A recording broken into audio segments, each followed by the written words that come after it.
Well, there goes the neighborhood.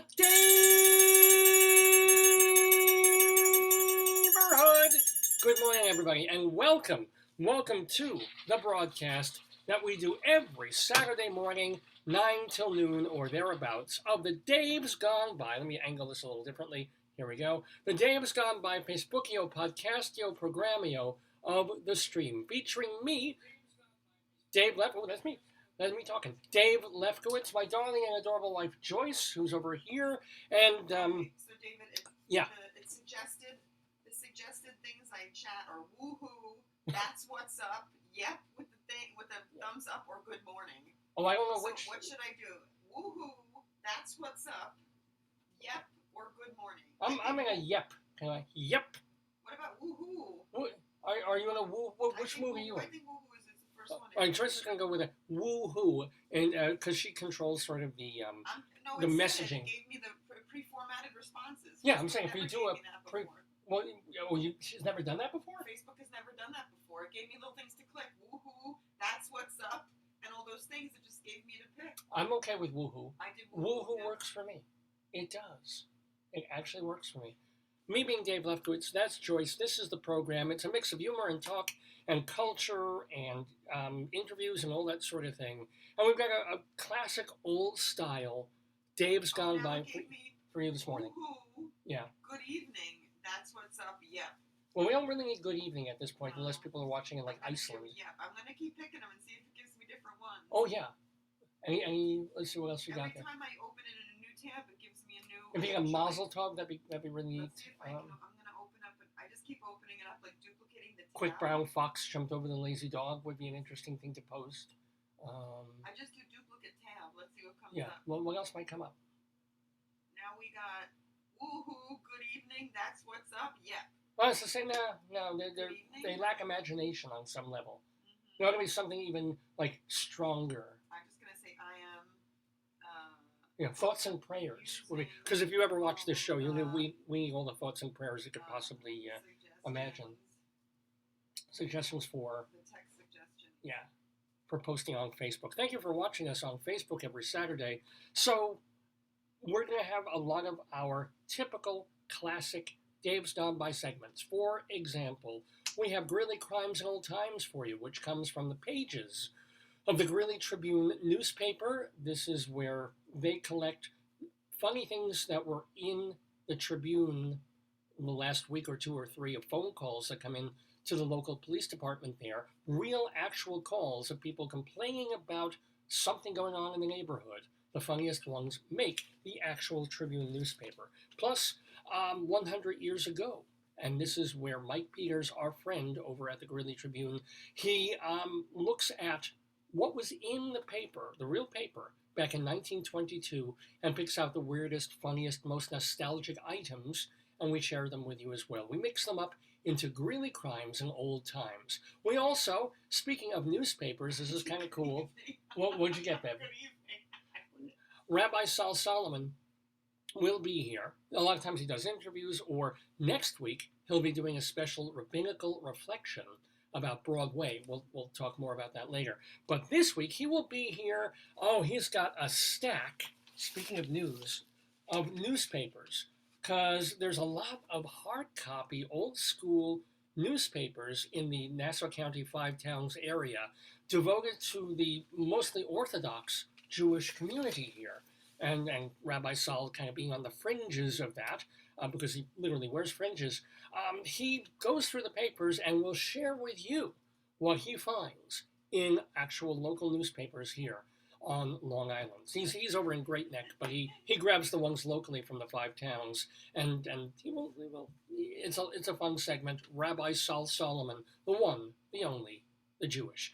By the way, because we were talking before about Colorado, Joyce and I lived in Colorado for a few years, and I started writing a poem a week about all these different places in Colorado. These 5-line limericks, they're amusing, they're, I think, kind of clever. They're also rude, disgusting, and awful. We call them the Colorado Limericks of the Damned, and this week we go to Weldona, Colorado. I hope it will be a Weldona poem about Weldona, Colorado. I'll tell you just a little bit about it and then do an awful poem about Weldona. And speaking of a play that I don't think it's awful, but I've never really liked very much. Still not sure about my feelings on. Yes. What's the best time to visit the dentist? 2:30. Oh. That's an old one. Okay, 2:30. 2:30. I went to see one of the last shows of my season, anyway, at Lincoln Center at the Vivian Beaumont Theater, a revival of Thornton Wilder's The Skin of Our Teeth, a Pulitzer Prize-winning play from, I guess about 60, 70 years ago, all about the end of the world as we know it, and they sometimes feel fine. The dentist joke. Joyce is looking up the dentist joke on her. No, the toothy. Oh, 2:30. Yes. Keep them, as a dentist would say, keep them gumming. Okay, keep them gumming. That's a dental, no? Well, 2/3, ladies and gentlemen. So anyway, in our inside, Broadway segment on the show, I'll talk a little bit about Broadway. I'll give you a bit of a preview of what's coming up on the next episode of this show. Next Saturday is our Tony Broadway special. Ooh. But leading up to that, I'll tell you about it and also give you a bit of a review of the big, very often interesting Farrago mess that is The Skin of Our Teeth that's being revived it closed last weekend. Did you like it? But it was you'll have to stick around for Inside Broadway for me to tell you.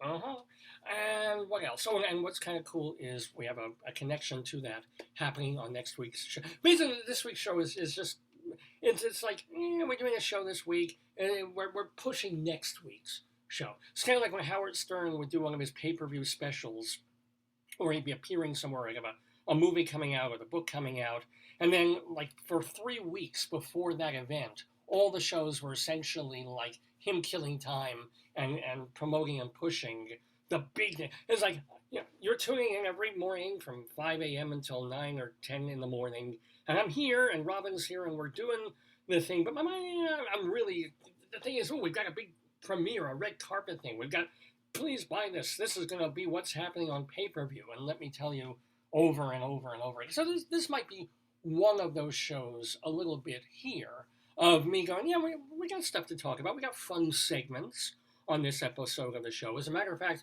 one of our most fun segments we will be doing is our weekly Today, Yesterday trivia quiz. And we will be joined, of course, by the wonderful Leslie Hoban Blake of the video theater and theater review show Two on the Aisle, plus David Sheward, who is a theater critic writing for TheaterLife.com and CulturalDaily.com. Now, the trivia game itself, if you watch the show every week, one or two questions might be about the theater, but it's not just a theater thing. It's all about trivia history, things that happened on this date, June 4th, in history. And they will be joined by our beloved Vicki Quade out in Chicago. She's the co-creator of Late Night Catechism, as well as writing Bible Bingo and some of the other shows that they're doing out there. Are you smarter than your, fourth grade nun or eighth grade nun? I think eighth grade. They're all different grades. All different. I'm confusing it with Tales of a Fourth Grade Nothing and Smarter Than an Eighth Grade Nun. Well, I could be swapping them. But hey, a bad joke is better than none. Here comes the noise. Thank you for that. Anywho, so all of that happening on this episode of Dave's Gone By, plus Joyce and I have some stuff to talk about before we even get the show really rolling. Because the first half hour is us clearing my throat.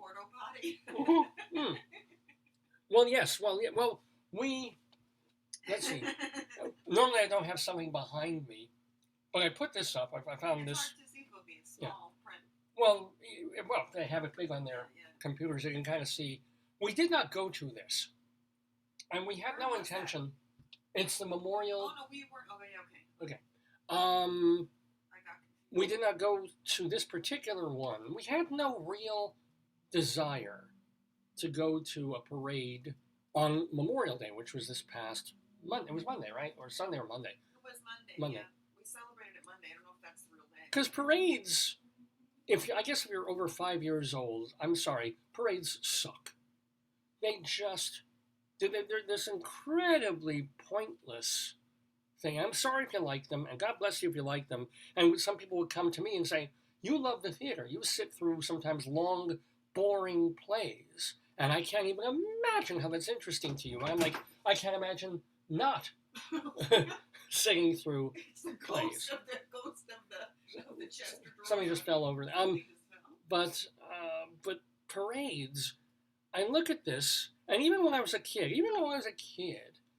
they were exciting, but they were awful. You never marched in them? Oh yeah, we did.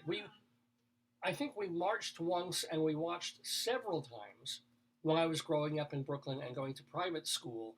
Usually like May 5th, the Israel Day Parade. We go to Fifth Avenue, and it was, when you're a little kid, kind of exciting, because especially when you're part of a small group, and a somewhat ostracized group, even in New York, and suddenly you see thousands of your people, right, and Israeli flags marching up and down Fifth Avenue, and floats and speakers and people with yarmulkes and people dressed in. And I wasn't even Orthodox at that.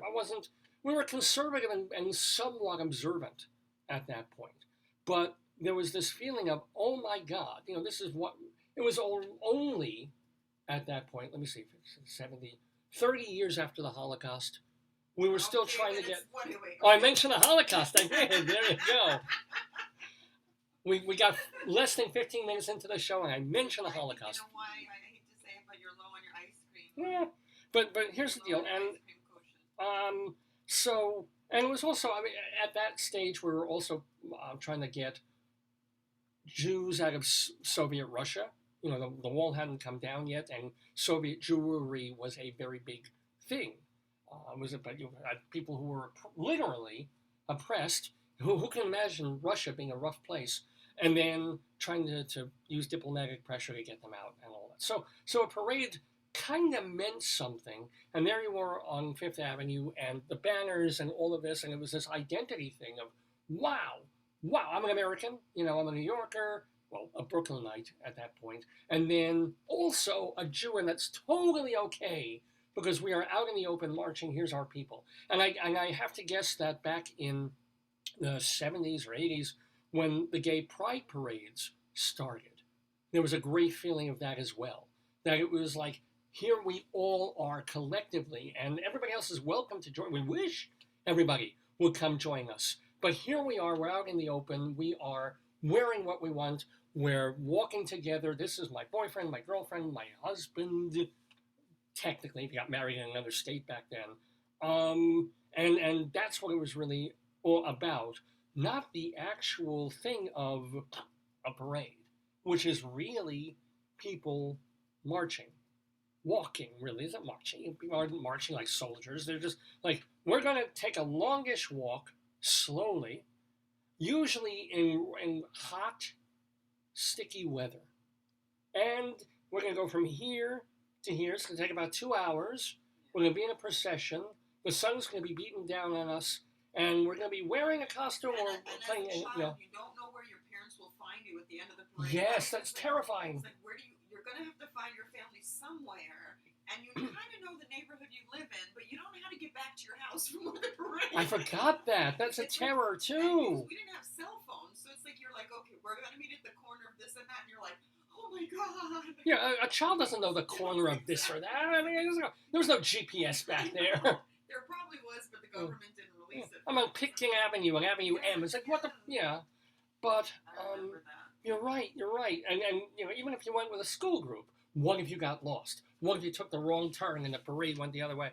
Or if you were watching a parade, if you were tiny, it was okay because your mom or your dad would put you on his shoulders, but now you're blocking 5 other people behind you. Now you got everybody angry at you because, oh, okay, I can see you now. I can see everybody. Ooh, My grandmother used to, she did a parade, and mostly, I guess, for the veterans.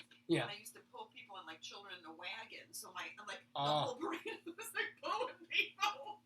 Get in the wagon. It was for when they had little kids and they couldn't walk, they were tired during the marching, they would go on the wagon. It was a little red wagon, so it was so they would hop on. So I was dragging children.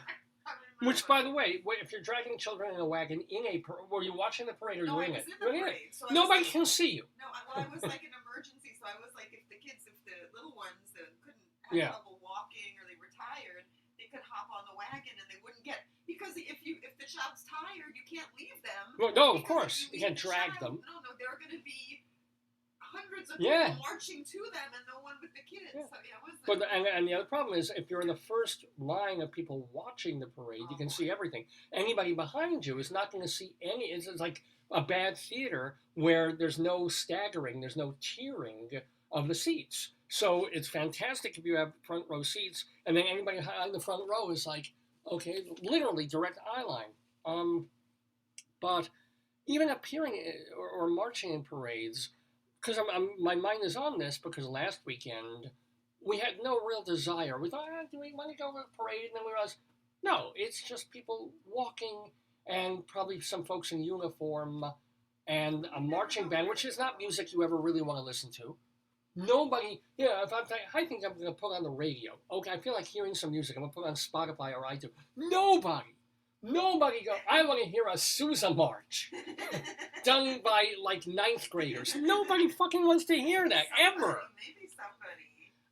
Even if people tune in to old fat, they stopped doing them in Super Bowls, and I guess a lot of, maybe in college they still do, at halftime in football games. Nobody tunes in to actually hear the band. They come on to see the hot cheerleaders jumping and bouncing around and all these weird, ridiculous formations and stuff and fireworks going off. The music is like secondary. Nobody just wants to see a marching band, the guy with a sousaphone, the two tuba players, the piccolo women. I remember in high school, like there used to be a group and they used to practice. So it was hearing the practice, That was cool. Yeah, I actually liked hearing band practice from far away. But actually watching a marching band is watching paint dry. It just, and I apologize. It just people like it, and like if you play it, you like it. And I think it's very inspiring. Like I get it. And it teaches kids music, which is the Music Man. It's fine. It's great. But I really, as an adult, I have no need really to witness a parade, and specifically like a Memorial Day parade, because it's like it's great that you want to honor dead soldiers, but they're not there. They're not going to wave at you. They're going to, thank you for thanking me for my service.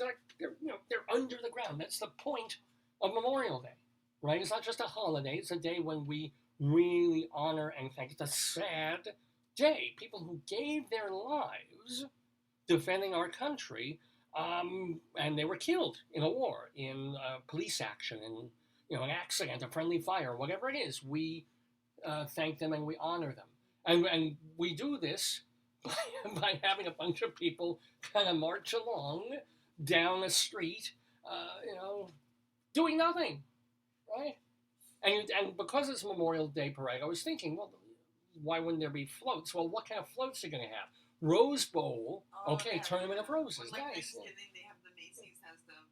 But what kind of cute float are you going to have for dead people? It's like you have a soldier with like confetti blood coming out of his arm. No, you're not going to do that. Nobody wants to see that. So Joyce and I were going to go out on this past Monday to go grab some food or something. And we're like, we'll see a parade on this, so we'll give it a quick look. And hey, parade, yay, Memorial Day, yay, small town America, which is also kind of nice.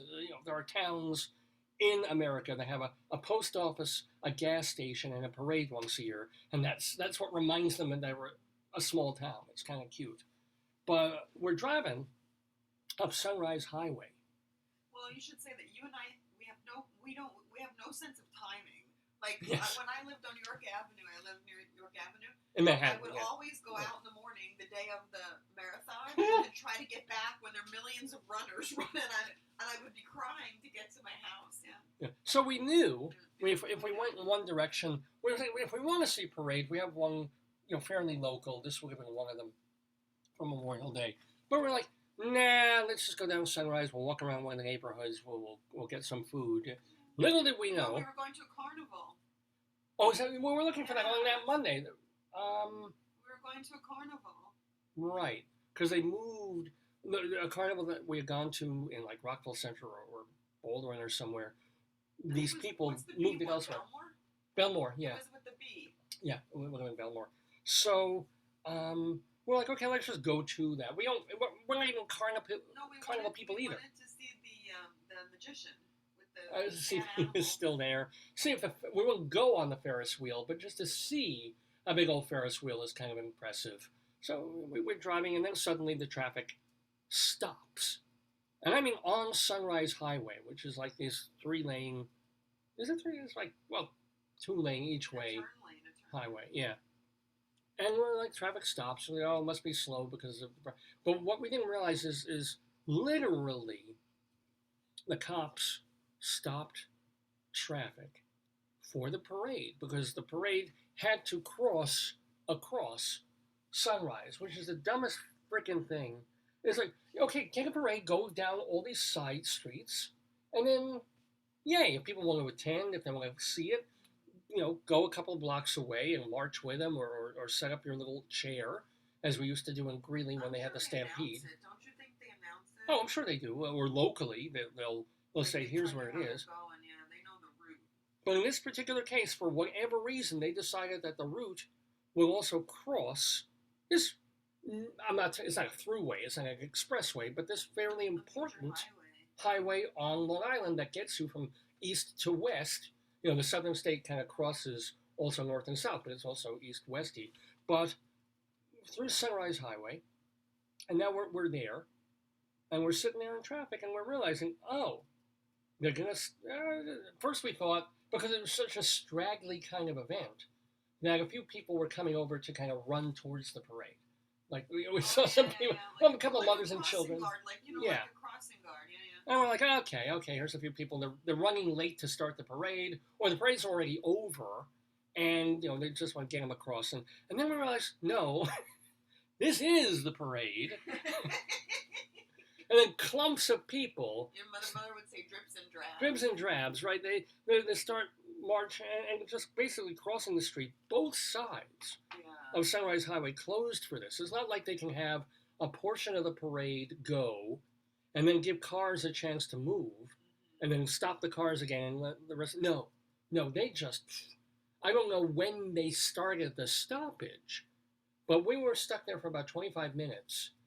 And the only good part is we were kind of close enough to the light. Really good. There were people behind us beeping because they couldn't figure out why for 5 or 6 green lights for like 20 minutes there was no traffic because they couldn't see the parade.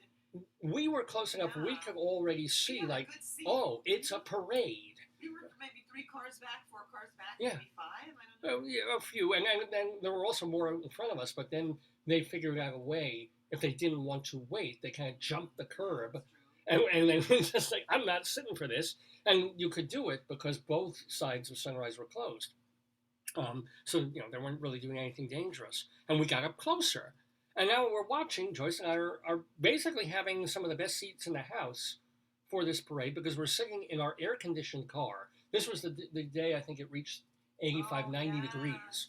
So I felt bad for all these people kind of clumping along in this parade.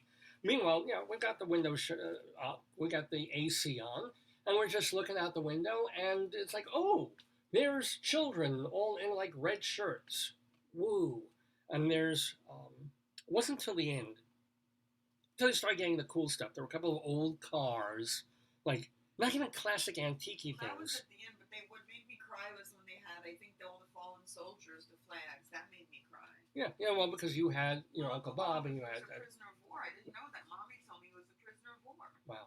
Which is... That's no joke, So, no, absolutely. Even just being a soldier in World War II is no... They called it shell shock. They didn't have PTSD, like the label back then, but he had it bad. Yeah. And he had it really bad, and it's... I didn't realize the depth of it, so it really, I cried. I was there. I saw you, yeah. Upsetting. So they had that, and then finally... At the end, after like 25 minutes, and there'd be like 3 or 4 minutes when nothing was happening. It wasn't like this straight parade, people, no flow, just car, people, folks. It was sort of, suddenly it would stop. Oh, this must be over. And traffic would just sit there. Nothing would happen. a cop would move a cone, because they put like cones to block everything, Yeah. and then he'd move it for a minute, nothing would happen, and then he'd move the cone back, and there'd be more parade.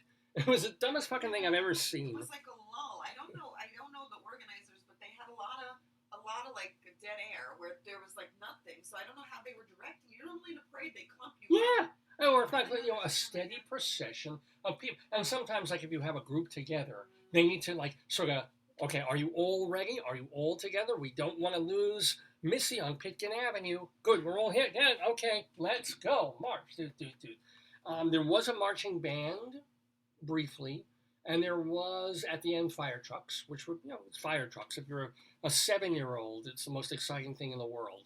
Ooh, fire trucks. And I like it. I think that was the last. They end with the fire trucks, yeah. No, actually, the very last thing was like a black woman and her child. No, that was before the fire trucks. Well, they came before. The fire trucks were the last. I'm like, what a parade. Oh, there's an overweight black woman with her 6-year-old crossing the street. You don't even know at that point. What is the parade over? Is this just a person? No, I think they didn't have good crap. Like, usually they have tight construction, so they line people up, and when you start the parade, they line everybody up. Yeah. And so you march in sequence, and at the end, they should do the same thing, but maybe it was hot. People were probably... Yeah, sometimes they get lost, they get straggled, the kid may have had to make a poo-poo. And water, because people would have heat stroke, you can't... I get, as I started this rant, I get parades, but I don't get parades. What was that, sorry? They had ambulances, too, there. But I think those weren't part of the parade, they were just ready. Hatzalah was ready to be there. He even says, look, this was the other, in the other direction, in Lawrence Cedarhurst, they had parade route, firemen and fire trucks, Hatzalah ambulance, the Lawrence High School marching band, local schools, a mariachi band, no doubt from Rockville Center's Dirty Taco, local elected officials, because they always turn up for those. Nobody gives a fuck that they're, it's like, they have to be there. If a local elected official doesn't show up for the Halloween parade that he's seen as anti-gay, if he doesn't show up for the Israel parade or the Columbus Day, he's anti-Italian. No, but I also think they do it like around voting time, because we get all the text messages like vote for so and so. So I think it's like they want to have name recognition that they're like of the de la gente. They have to. They have to. Man, So this is parades, and it was fine. It was. And it was nice to be in an air-conditioned car, watching the parade go by, but being very, very happy when it was finally freaking over, and cops just kind of rolled away the thing. People were. It's funny. I thought everybody would get out of their cars and watch, but everybody was going over the divider. They were making a U-turn. Yeah, to get out of there. Over the divider. Yeah. Like that's not. Well, the divider is kind of nice. Okay, so you got a yep, 100%. I'm gonna put hang in there. You gotta hang in there. Oh, I gotta hang in there. We got more show for you. It's 9:30, by the way, here in the neighborhood. You're watching the Dave's Gone By Facebookio Podcastio Programmio of the stream with me, Dave Lefkowitz. We fixed our website issues to an extent so that all the archives are still there, or easily findable at davesgoneby.com. That's the official website of the show, davesgoneby.com. I'm enjoying this, whatever they suggest. So I do duplicate tab. Okay. And then let's see what comes up now. I got hang in there before. Hang in there's good. Evening. Yep. You got a yep, 100%. You got another yep. Right. Woohoo. I'm giving you a yep. More. Yeah, I need another woohoo. I give you a yep, 100%. We started with a yoo-hoo. You got a yep, 100%. And yoo-hoo is rather tasty. So here's the deal. If you want to hear the first episode that we ever did of this program, which was it was a radio show for many, many years, it's up there at davesgoneby.com. Our 100th show, 150th. 2 weeks ago was our 850th episode. It's up there. You can watch it. It's all there for free, davesgoneby.com. We also post all our archives at archive.org. You can find them on YouTube, although some of the YouTube ones had copyright issues with music we were playing. So a couple of those are unavailable and muted. Go to archive.org or go to davesgoneby.com. Or, speaking of Nassau County, if you have Altice Cable in Nassau County And you tune in Tuesday nights from 9:30 to 10:30 in the evening, as Tuesday nights would be. You can watch an hour-long random segment of a Dave's Gone By episode on Channel 20. So just, if you're poking around on cable and you happen to see me yapping or playing the Today Yesterday quiz or Rabbi Saul doing something, it would be 9:30 p.m., just 1 hour, it's not the whole show, 1 hour of show on Altice Cable Channel 20 in Nassau County. So all these different ways to experience Dave's Gone By even when we're not live here on Facebook. And by the way, Facebook also rather wonderfully, automatically saves all the shows we've done on Facebook. So for the past 3-4 years, and we just keep scrolling backwards. It takes a long time. You can find older shows that we've done on video here, which is also kind of great. Any way that you get to watch the show, to share the show with other people, we're very, very proud about. Okay, so we still have our Colorado Limerick of the Damned, Today Yesterday quiz inside Broadway. Rabbi Saul reads the papers. Did I mention Greeley Crimes at all times? Yeah. I think I did. And so what else do I want to talk about? Oh. Yeah, before we get to Greeley Crimes at all times, I do want to mention this little piece of news item that was kind of, made me feel like just a little bit like, oh, like everything eventually does change. Everything, might take 10 years, might take 100 years, might take 500 years, but eventually time marches on, and for whatever reason, good or ill, things just, go. Buildings that have stood for 400 years, one earthquake takes them down, right? World Trade Center, of course, didn't even last 100 years. That went. Rebuilt, who knows how long that lasts before that's taken down by some lunatics. Everything. Stephen Sondheim, we thought we'd have him forever. I was talking about him a week or two ago reviewing Company. He left us about a year ago. So everything goes. And you know what ended a couple of weeks ago in Lake George, New York? In Lake George? Lake George, New York, the last one of these closed. I have no idea. I'll give you a hint-ish, if I can. Orange and yellow-ish signage. White Castle? Not White Castle. No, well, we still have a White Castle in Limerick, as a matter of fact. Arby's? Not Arby's. You're on a fantastically right track, though. Denny's? Still a fantastically right track. But the reason you're not even thinking of it is part of the point, is that this was the last of the last of the last. In Lake George, a couple of weeks ago, the very last Howard Johnson's restaurant. Oh, yeah, Howard Johnson's. Closed. I couldn't think of it. Yeah. Hojo's. Wow, I couldn't Closed. think of it. Now, there are still, I'll put a caveat on this, there are still about 300 Howard Johnson motel hotels around the country. Wyndham's bought them up years ago. And so there's still Howard Johnson's motor inns. Hotel? Really? Yeah. Hotel? They're not, you didn't know they had Hojo's motels? You thought they were only a restaurant? Oh, no, that's why I wanted to talk about this. I remember when my mom and dad and I would go on vacation, and we would drive, and Mom wouldn't get on a plane. They wouldn't get on, but I mean, it would have to be a local-ish vacation. So Dad would drive, and he was always this angry, grumpy driver. So we weren't going to go like cross-country or anything. It would be horrible. So it's like, okay, we either we're going to go up to Canada, or we're going to go to, like, I think the furthest we went is Washington, D.C. Oh, wow. But we also, a lot of times, to Atlantic City, New Jersey, before gambling. This was... What'd you do? Well, Atlantic City, it was saltwater taffy. It was an ocean. Yeah. There really wasn't that much to freaking do, but it was pretty. Yeah. And we would go to, where the hell else did we go? Upstate New York, Monroe, and places like that. These were pretty, I think we went to Connecticut once. Local vacations just to get away from New York, but not that far. It feels like so long now, and then we realize it's like, oh, Washington is like a 4.5 hour drive. It's an afternoon, and that's the furthest we even went. But okay, fine. But Chris said Howard Johnson. She got it. Oh, she did. Well done. Well done. And I know who that is. I found out who that is this past week. I don't know who we watched her give birth, sort of. This is.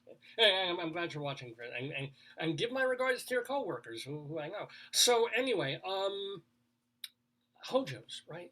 And the thing was, this is more about the hotel, but we would very often stay at a Howard Johnson's because they were reasonably priced, they were clean, and they were pleasant motoring. So we weren't going to pay whatever hotels were back then, maybe $50 a night.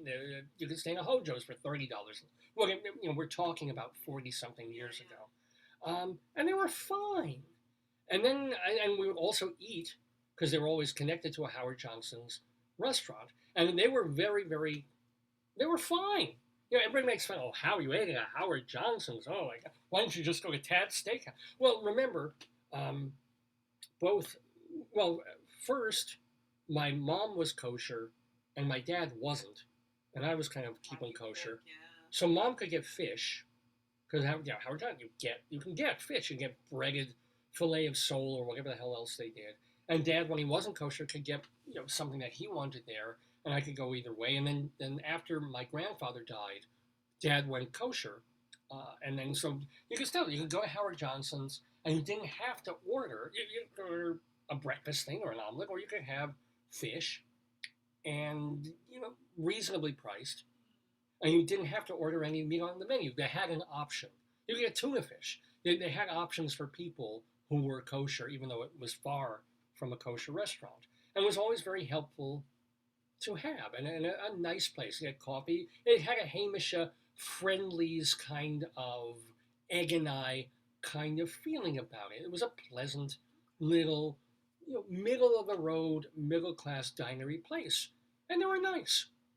And I just remember the one time we went on vacation. It was like the last time we all went on vacation. Went all the way down, I think it was to Washington, D.C. And we booked at a Howard Johnson's. And we get up there, and like the bathroom door was kind of a little off the hinges and didn't close properly. And we saw a cockroach crawling around. And we're like, you know what? Let's not stay here. And we actually stayed at the Watergate. If you can believe it, we stayed a night or two at the Watergate Hotel, which was perfectly nice. This is post Watergate, so we're talking mid 70s already, or very late 70s perhaps. So we already sensed even then, 30 years ago, even though the hotel chain is still around, that Hojo's was kind of sliding on the way out. And Hojo's, the restaurant, I will say that a couple of times there was, I don't know if you remember this, but there was a Hojo's just a couple of blocks from Penn Station. I remember one, I think there was a Howard Johnson's near the Marriott in Times Square, wasn't it? It was, somewhere between Penn Station and Times Square, right on, I guess it was 7th Avenue, if not 8th, but I think 7th. And there it was, and it was kind of this dark, dingy-ish place. But again, this was Manhattan. And if you wanted to find a reasonable place to eat with decent food, and I remember the last time I ate there, I was kind of glad it was there. I was hungry. I had time to kill before a show. I didn't want to find some fancy-ass restaurant. I didn't want to try something. I just was like, you know what? I'm in the mood for some clams. I'm in the mood for breaded clams and some, not tartar sauce, the red sauce, the dipping. What the hell? It's not clam sauce. It's cocktail sauce. Yeah. And let me go to Hojo's. That's what they're known for, right?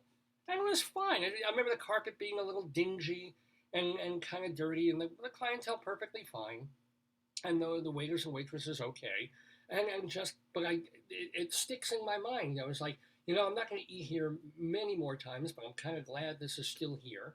I had a perfectly okay meal, but I kind of knew it's like, Hojo's not going to be here forever. And eventually close in Times Square. God knows. It doesn't feel like that long ago, but now I'm thinking it has to be at least 15 years ago.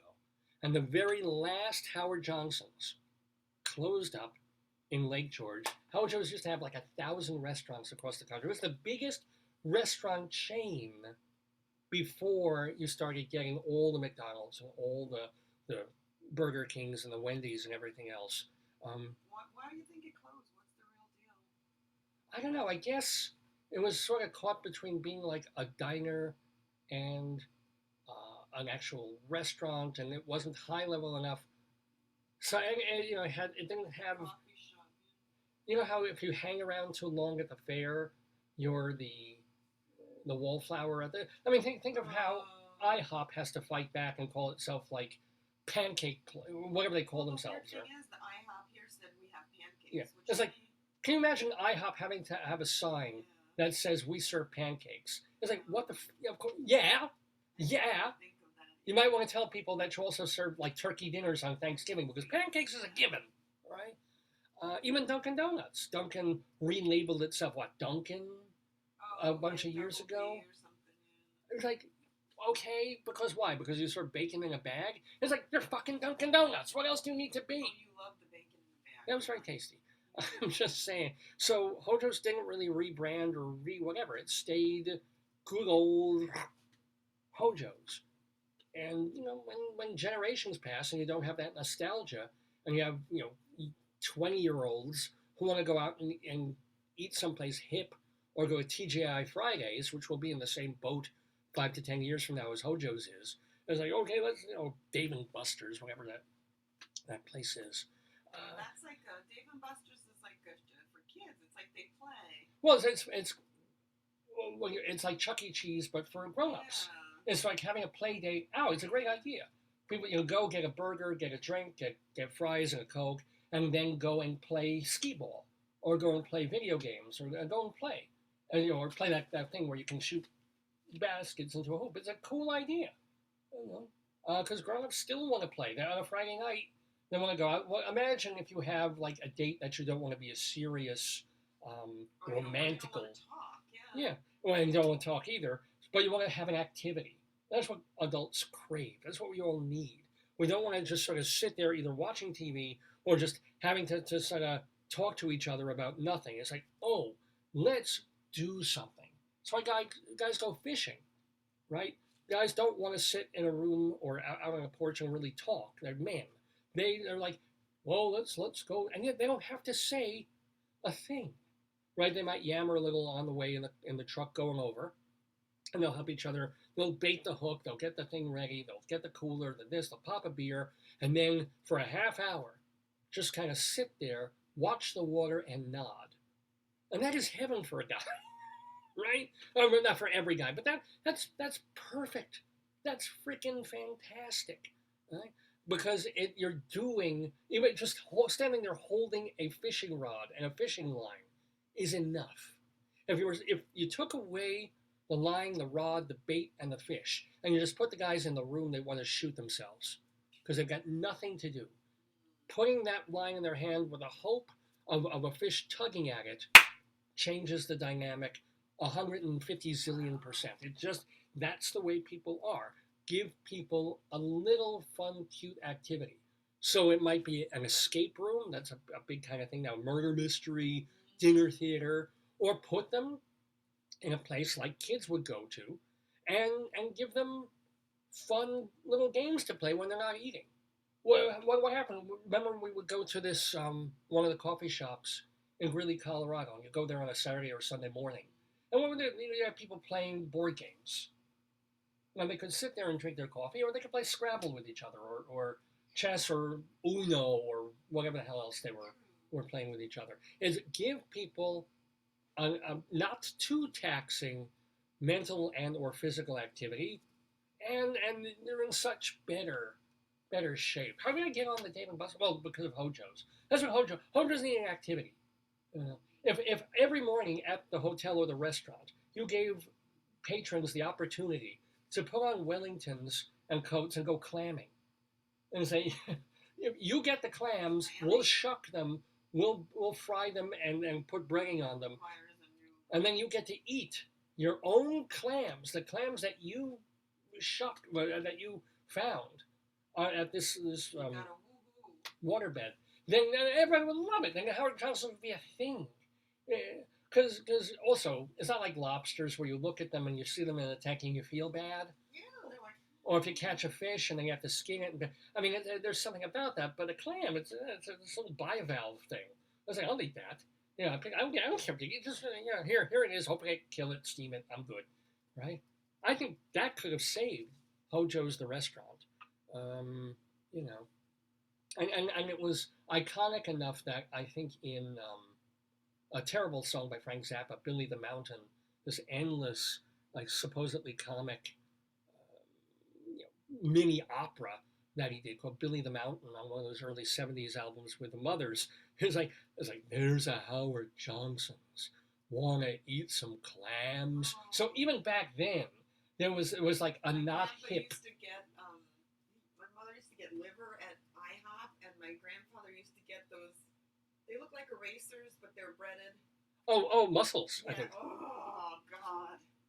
Every once in I think I got liver at Howard Johnson's one time. Every once in like 5 years, I like liver. I sit down and like, you physically want this? Like you're choosing this? Liver's good. No, but you have to have Onion. fried onions and ketchup, lots of ketchup to kill the taste of the liver. Ketchup is just an excuse for everything. Everything tastes better. Cheesecake tastes better with ketchup. Liver tastes better with the sirloin, perfect T-bone steak tastes better with ketchup. Tastes better with ketchup. Thank you, Potato. This has been a public service announcement on behalf of ketchup. No particular brand, just ketchup. And that was an announcement by our friend Potato. Thank you, Potato. No problem. Potato is with us every Saturday here on Dave's Gone By. So am I. I'm Dave Lefkowitz. You're you watching at home. That's my wonderful wife, Joyce. And yes, we have more to do on the show. Why don't I do, I guess, what do I have? I've got a bit of time before before we start our trivia quiz with David Sheward, Vicki, Quade, and Leslie Hoban Blake playing our trivia game. We're going inside Broadway. We've got Rabbi Sal with a whole bunch of newspapers to go through. Maybe I'll do, let's see, I'll do the inside Broadway segment and talk about that, especially since I'm very excited, as usual, as I am every year, over next week's show, which is going to be our 17th annual Dave's Gone By Total Theater Tony Award Broadway special. Kind of we did have to skip one, I think, over recent years just because of the pandemic, and there was no Broadway to talk about. And we didn't start doing these until about 2 or 3 years into our show. But yeah, 17th annual at this point of our Broadway special. So why not, as we often do, this week, have an Inside Broadway segment. Inside Broadway, brought to you by Total Theater's Performing Arts Insider, your everything theater guide.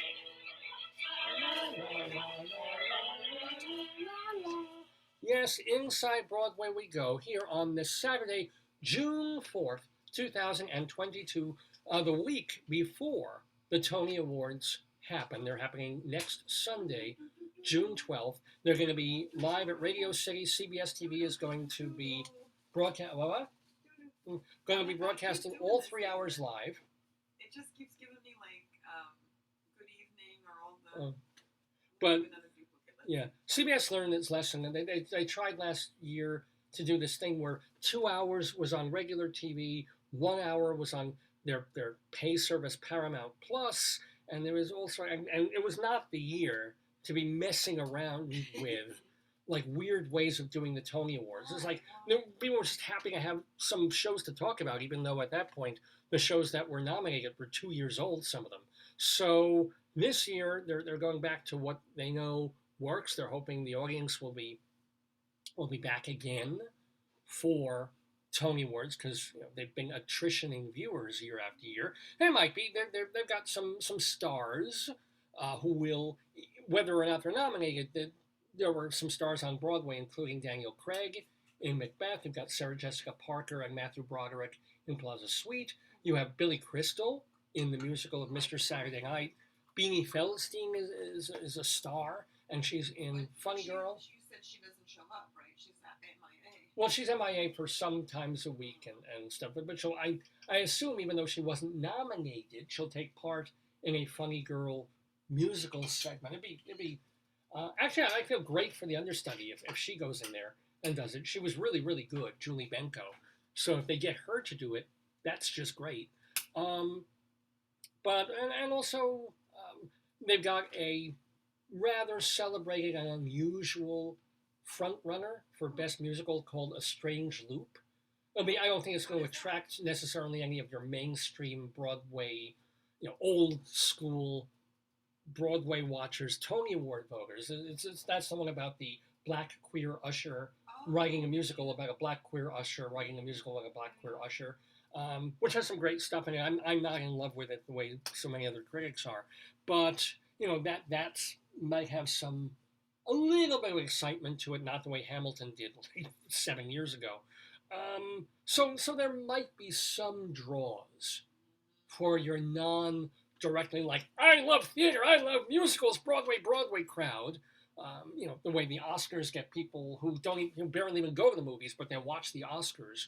We'll see. We'll see what happens.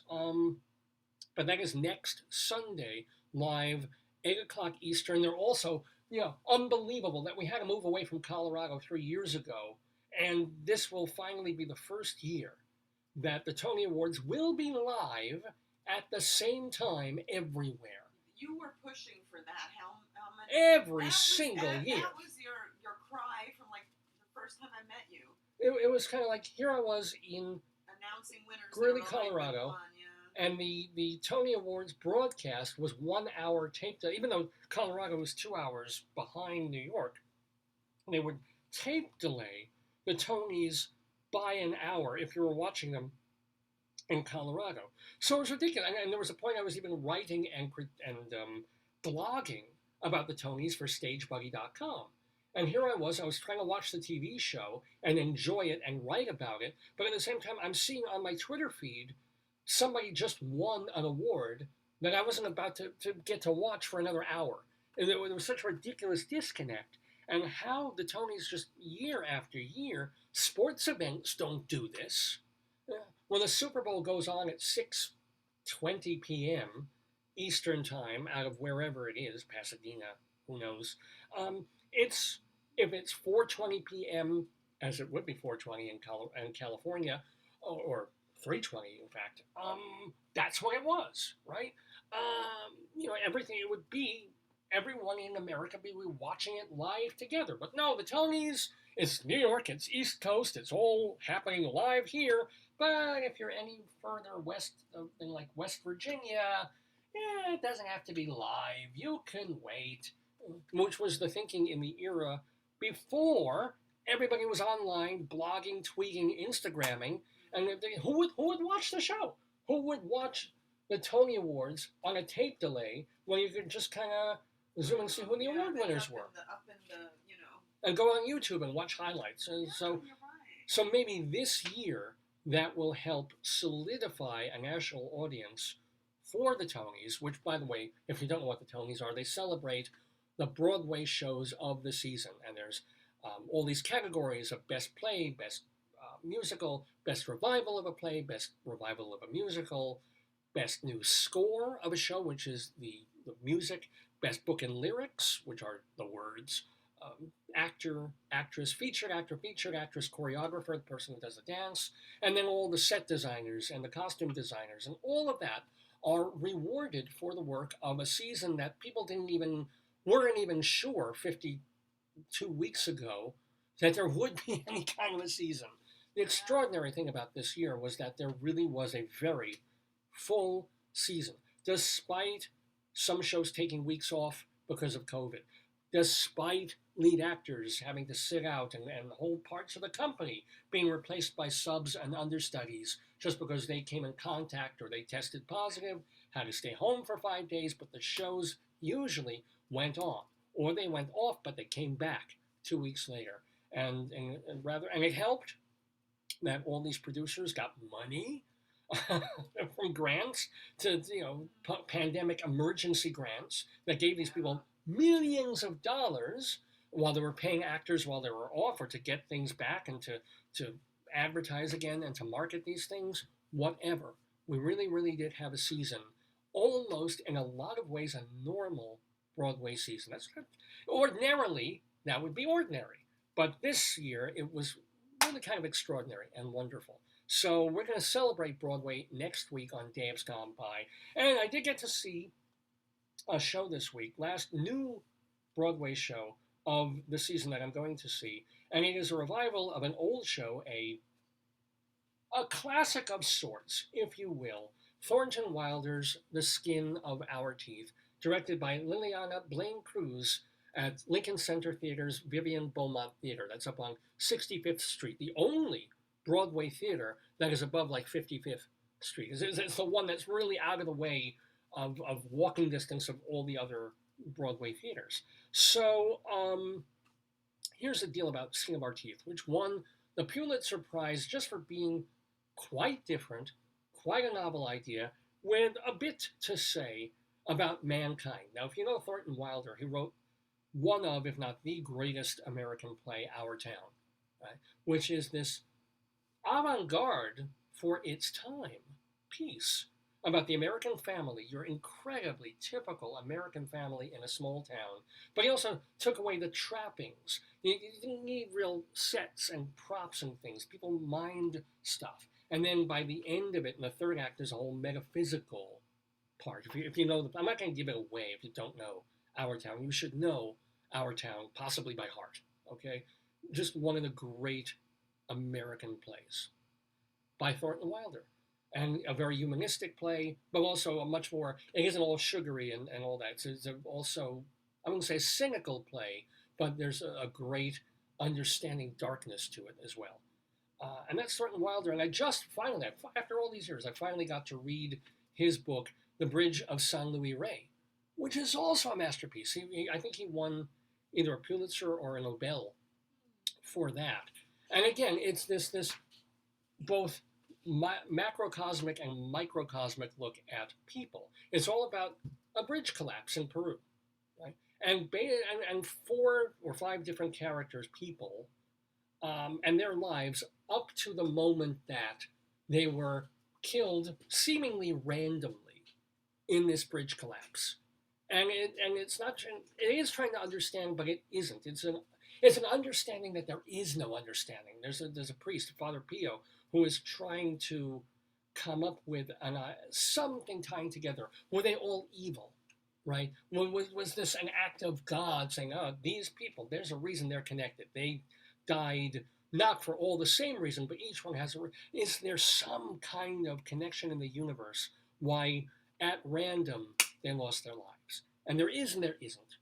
And that's the point of the book. It's a beautifully written book. So I was kind of interested in seeing again The Skin of Our Teeth, a play I've just never been able to get into. My only real experience with it, very few people revive it. Maybe some colleges do, because it's a big cast and it's a weird frickin' play. And it also has big stuff going on in it, including like mastodons on stage.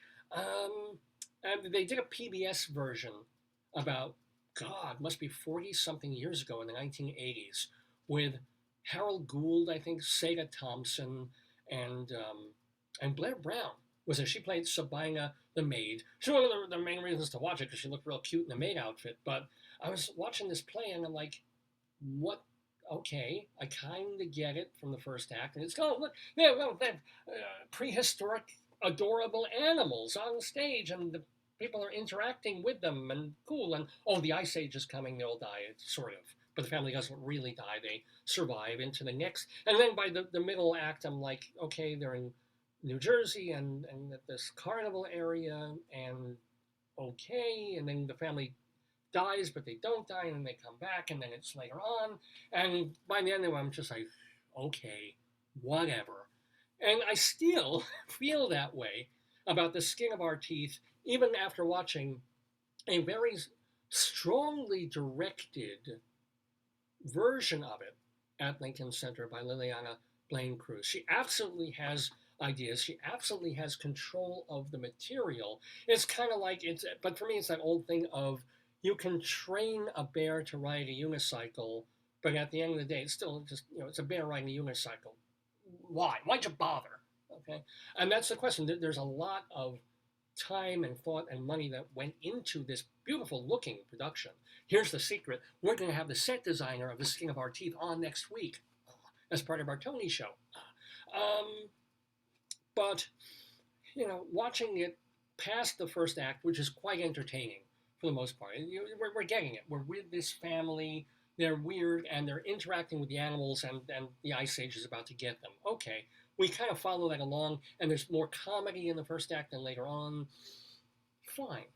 But it's over and over again, and there's a confusion in what Wilder's trying to say through a lot of it. I mean, we get it. It's like mankind goes on, and mankind makes a lot of the same mistakes again and again, but also tends to survive.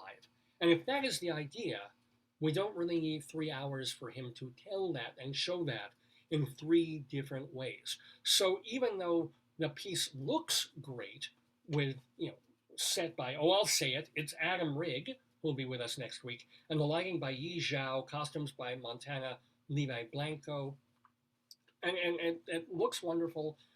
The second act really looks like a Coney Island-esque Atlantic City, New Jersey, and the third act is a very clever thing where it's post-war, everything's bombed to hell, and it has a Civil War feel because you've got the inside of the house and then behind it, all these soldiers returning through the fields. It's quite an effect. I would say that this Skin of Our Teeth is something to see, perhaps something to experience, rather than something to actually feel or care about, which may kind of be impossible.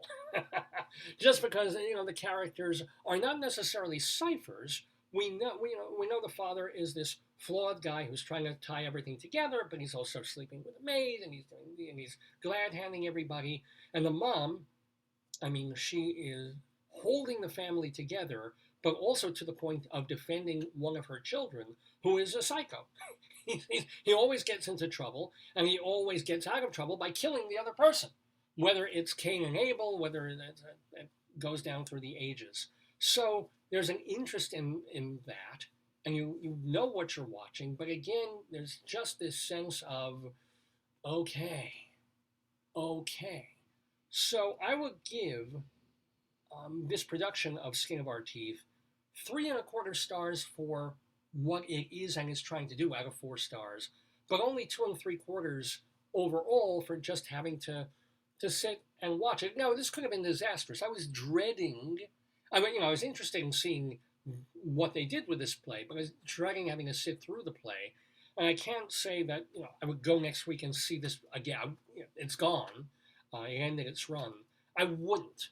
But I'm not sorry that I saw it. I didn't feel like I wasted my time sitting there. I was almost never bored by the production.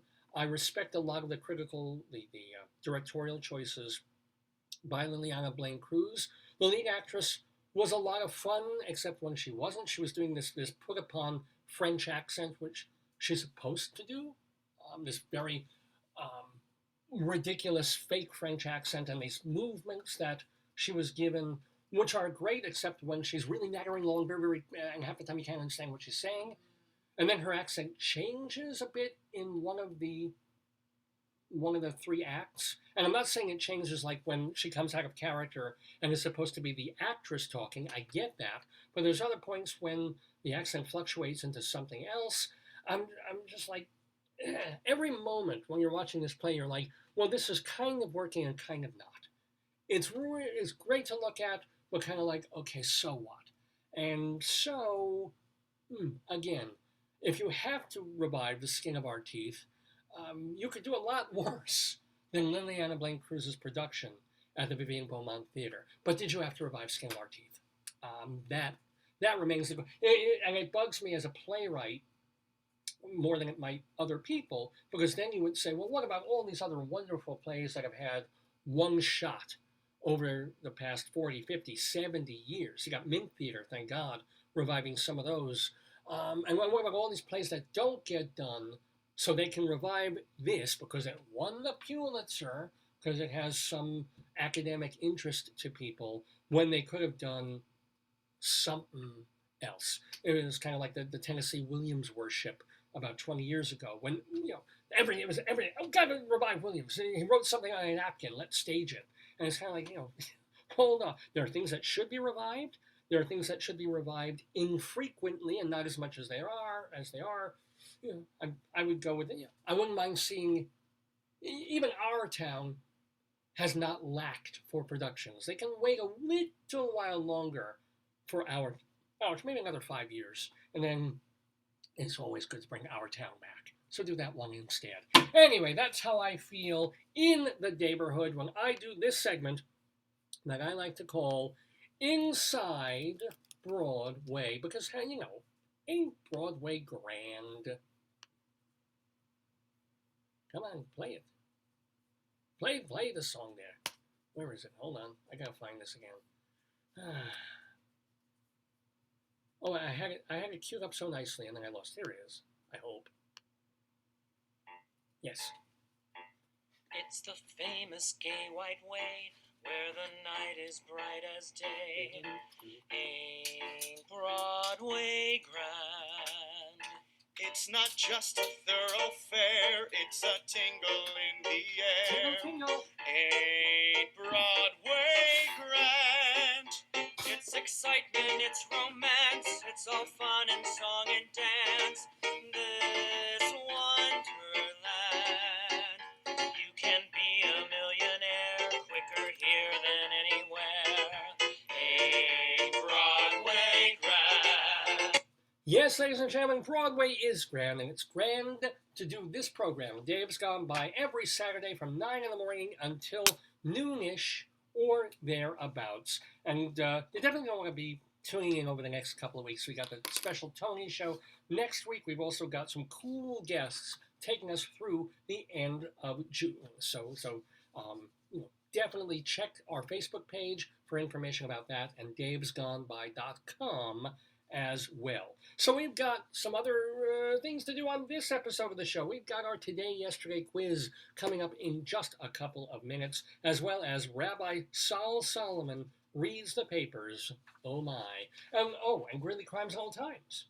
That's the thing. I did the Broadway thing first, and I'm saving Greeley Crimes afterwards. Oh, okay. Wow. Oh, okay. While we wait for our quiz, though, let me move this here. Let me do this now. I normally save it for the end of the program. I normally wait on this because I know we have lovely viewers and lovely listeners to this program. And you might be having breakfast or brunch, if you will. And I don't want to disturb you while you're doing that. And yet, I am personally disturbed. So every week I bring a Colorado Limerick of the Damned, because Joyce and I lived in Colorado for a number of years.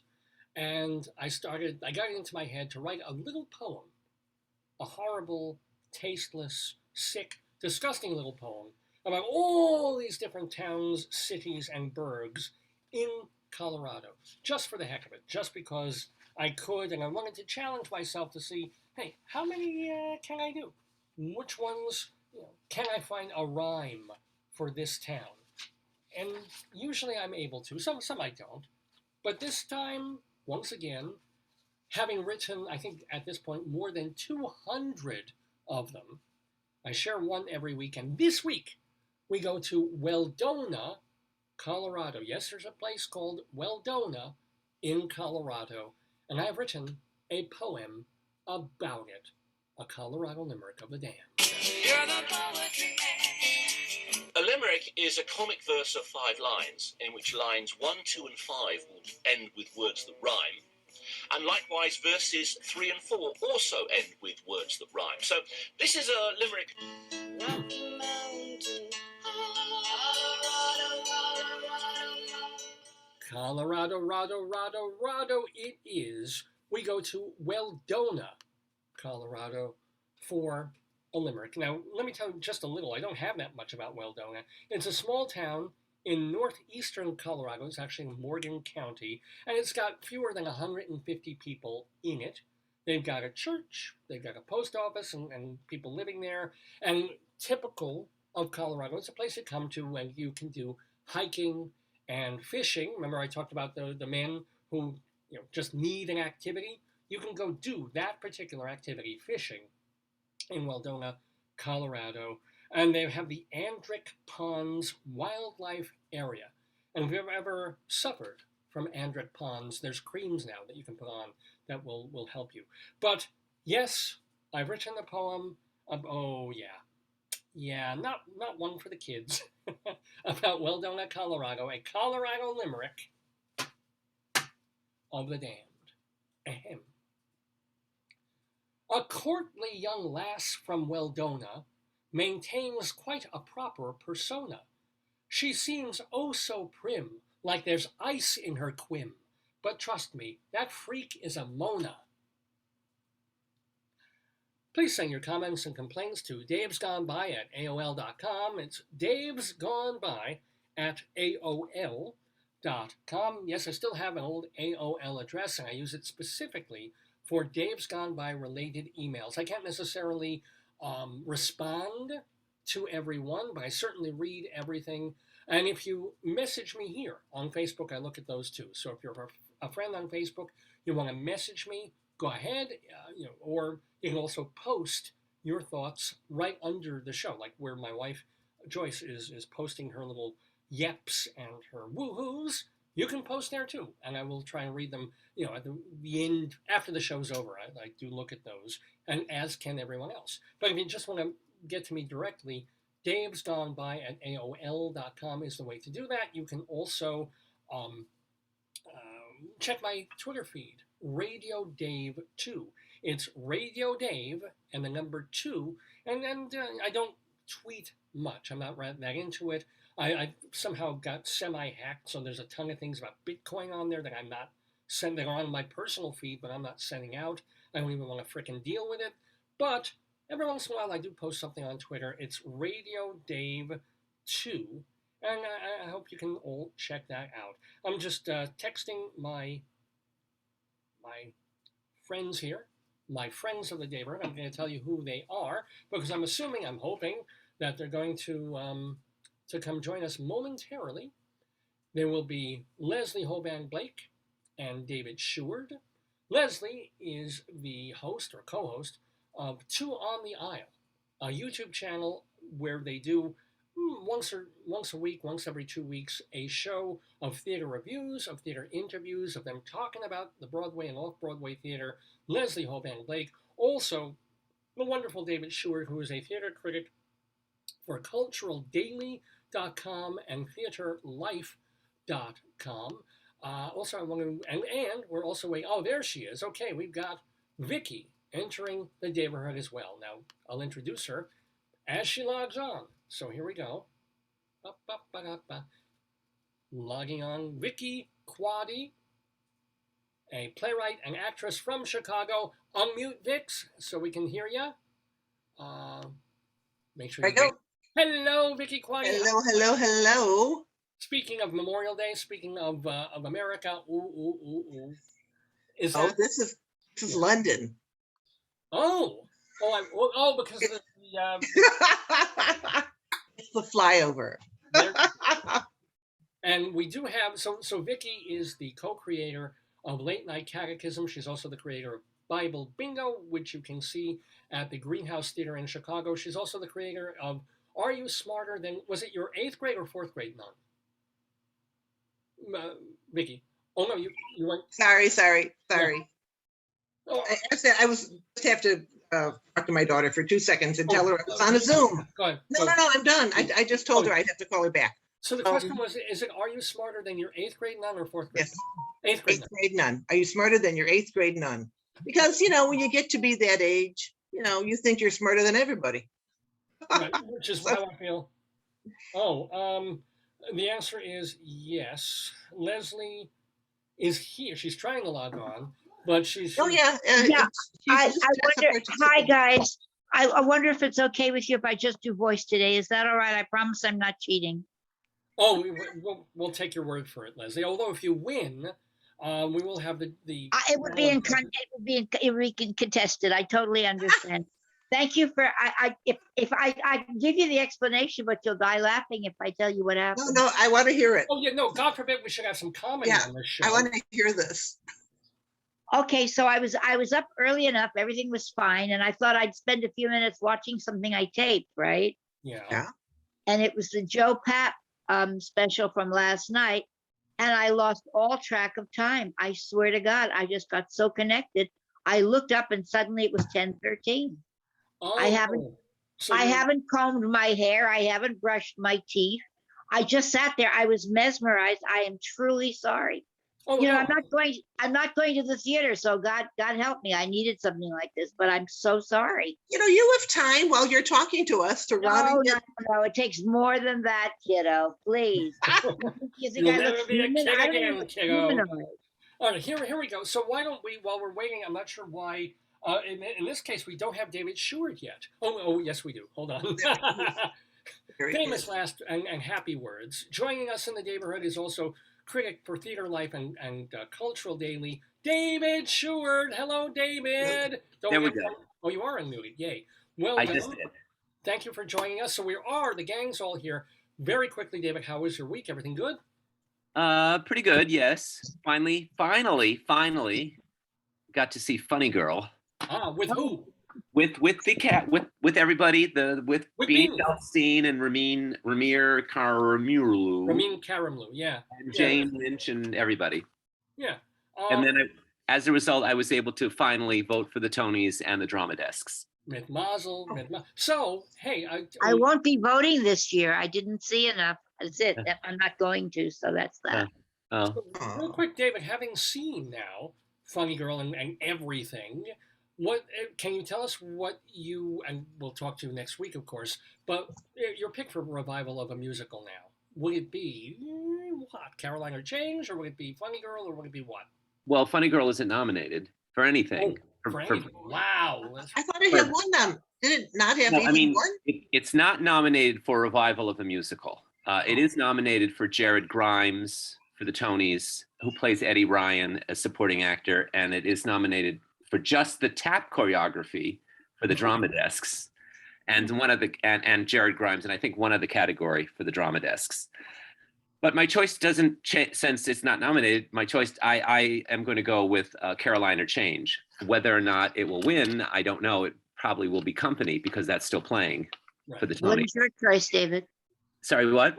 What is your choice? I voted for Caroline or Change. Yeah. No, you said your choice wasn't nominated.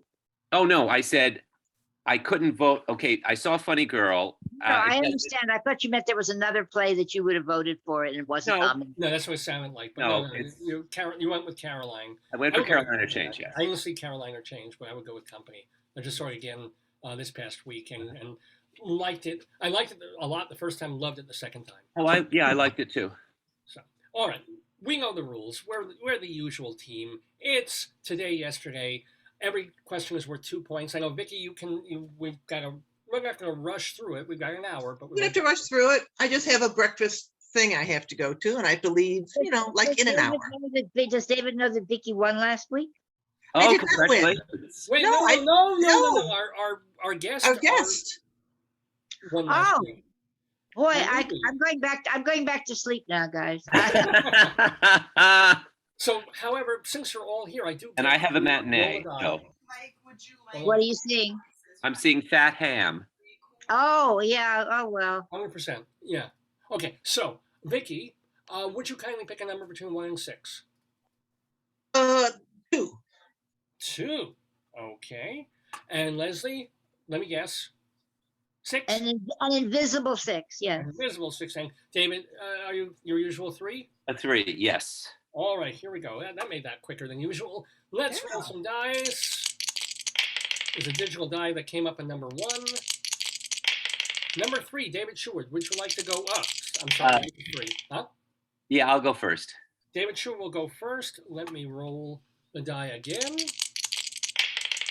There's a 4. There's a 5. A 1. So much for getting Vicki out of here. Leslie, would you like to be second or third? Second, please. All right. I'll be Leslie third. second, Vicki in third. Yeah, but very good choice, Vicki. All right, here we go. David Sheward, this first question is for you. And remember, folks at home, even if it's tangentially, all these questions have to do with something that happened on this date, June 4th, in history. So we roll all the way back to 1070. David Sheward. If you smell something bad and moldy coming out of a cave, Oh God. do you investigate? Or worse, do you eat it? Well, some brave Frenchman did, and thus was born Roquefort cheese, a blue cheese founded today in Roquefort, France. Which of these is false about cheeses? And I don't mean cheeses of Nazareth, I mean cheeses in I was going to say a cave. There's a lot of stuff going on with the cave. all the way to the rock, and it's a wheel of cheese. No, okay, here. Which of these is false about cheese? A, All right. a connoisseur of cheese is called a turophile. Oh, what? A turophile. Uh-huh.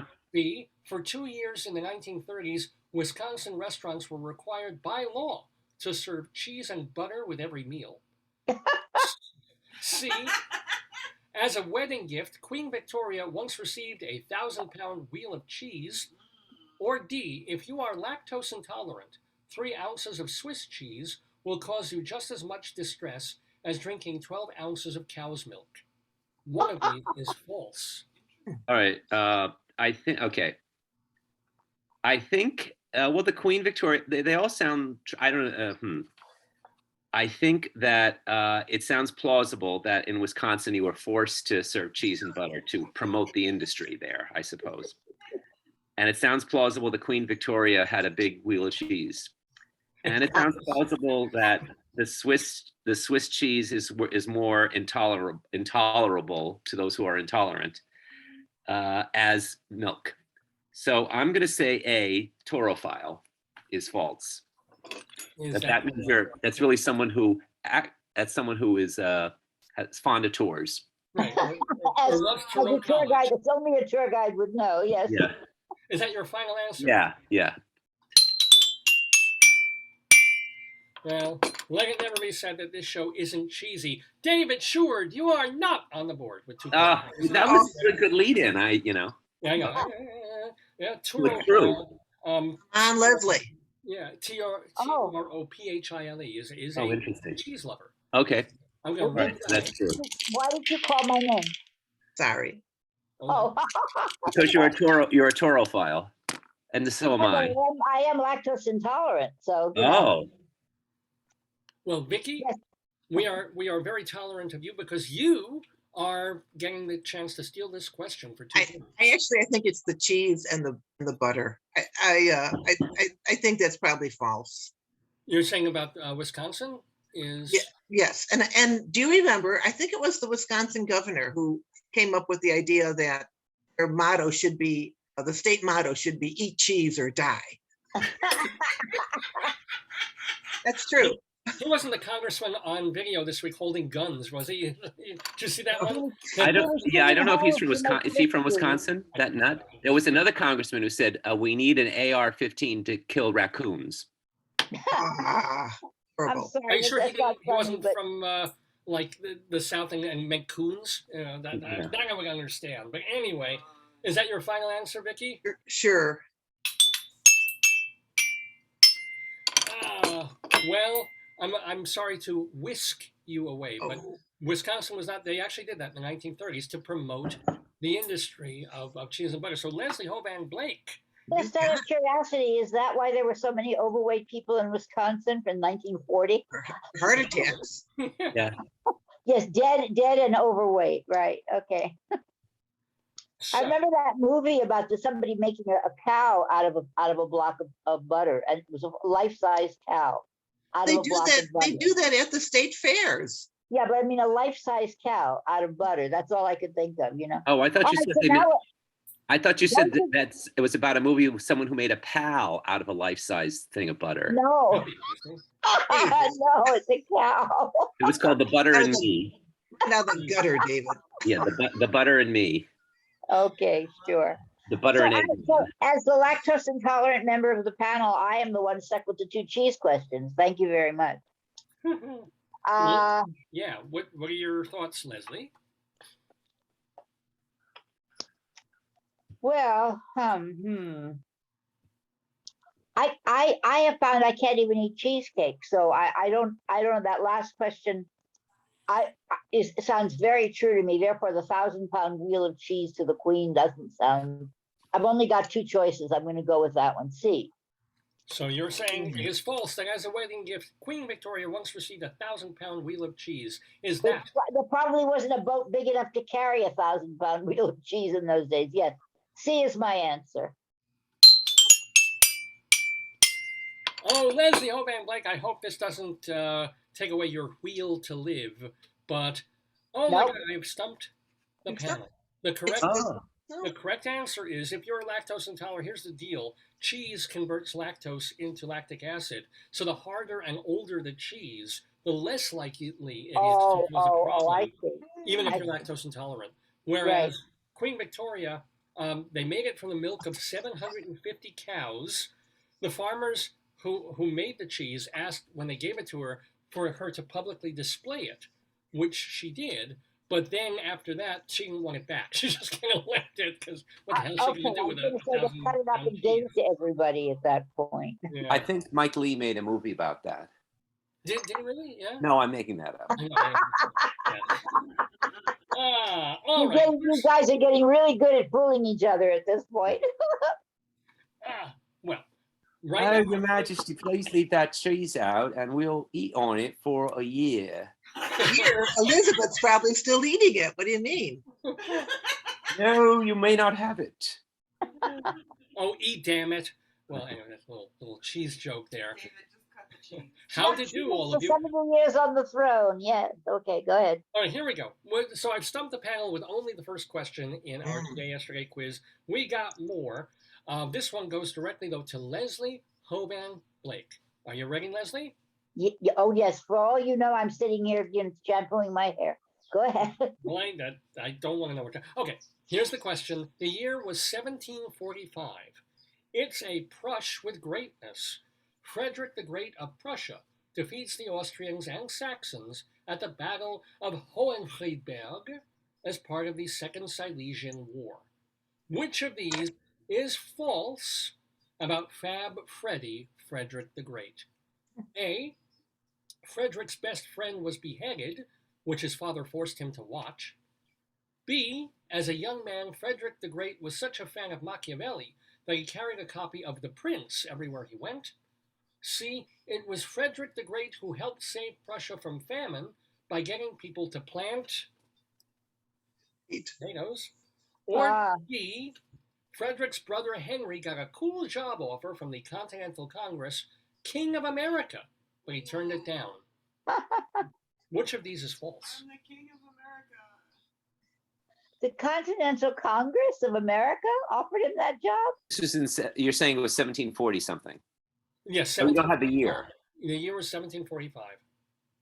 that this happened. We don't have a year that this supposedly happened. Yes, but you said, right. read that again. Read that last question again, please. Sure. The question was, in 1745, Frederick the Great defeated the Austrians and Saxons at the Battle of Hohenfriedberg as part of the Second Silesian War. Which of these is false about Frederick the Great? So it isn't necessarily connected to that year. Frederick's best friend was beheaded, which his father forced him to watch. B. As a young man, Frederick the Great was such a fan of Machiavelli that he carried a copy of The Prince everywhere he went. C. It was Frederick the Great who helped save Prussia from famine by getting people to plant potatoes. Or D. Frederick's brother Henry got a cool job offer from the Continental Congress, King of America, but he turned it down. I'm stumped about this Continental Congress and the year being 1745, so I'm going to leave that one alone. You're saying which one is false, right? Which is false about Frederick the Great? I'm just going to use logic. In 1745, there was no Continental Congress. If it was an American Continental Congress, I don't know what other Continental Congress there would have been. So I'm going to say 4 is false. Wait, Leslie. Dave has already said that it's not connected to the year. It's just things that happened to Oh, the year. Thank you for the clarification. Again, even if I were visible, I would still be stupid. Thank you. No Okay. comment. That's a So great it line. could have happened, 20 years later or something. So, Can you see us, by the way? I truly appreciate the no comment. That's the best thing you can say. All right, then in that case, I will say that he I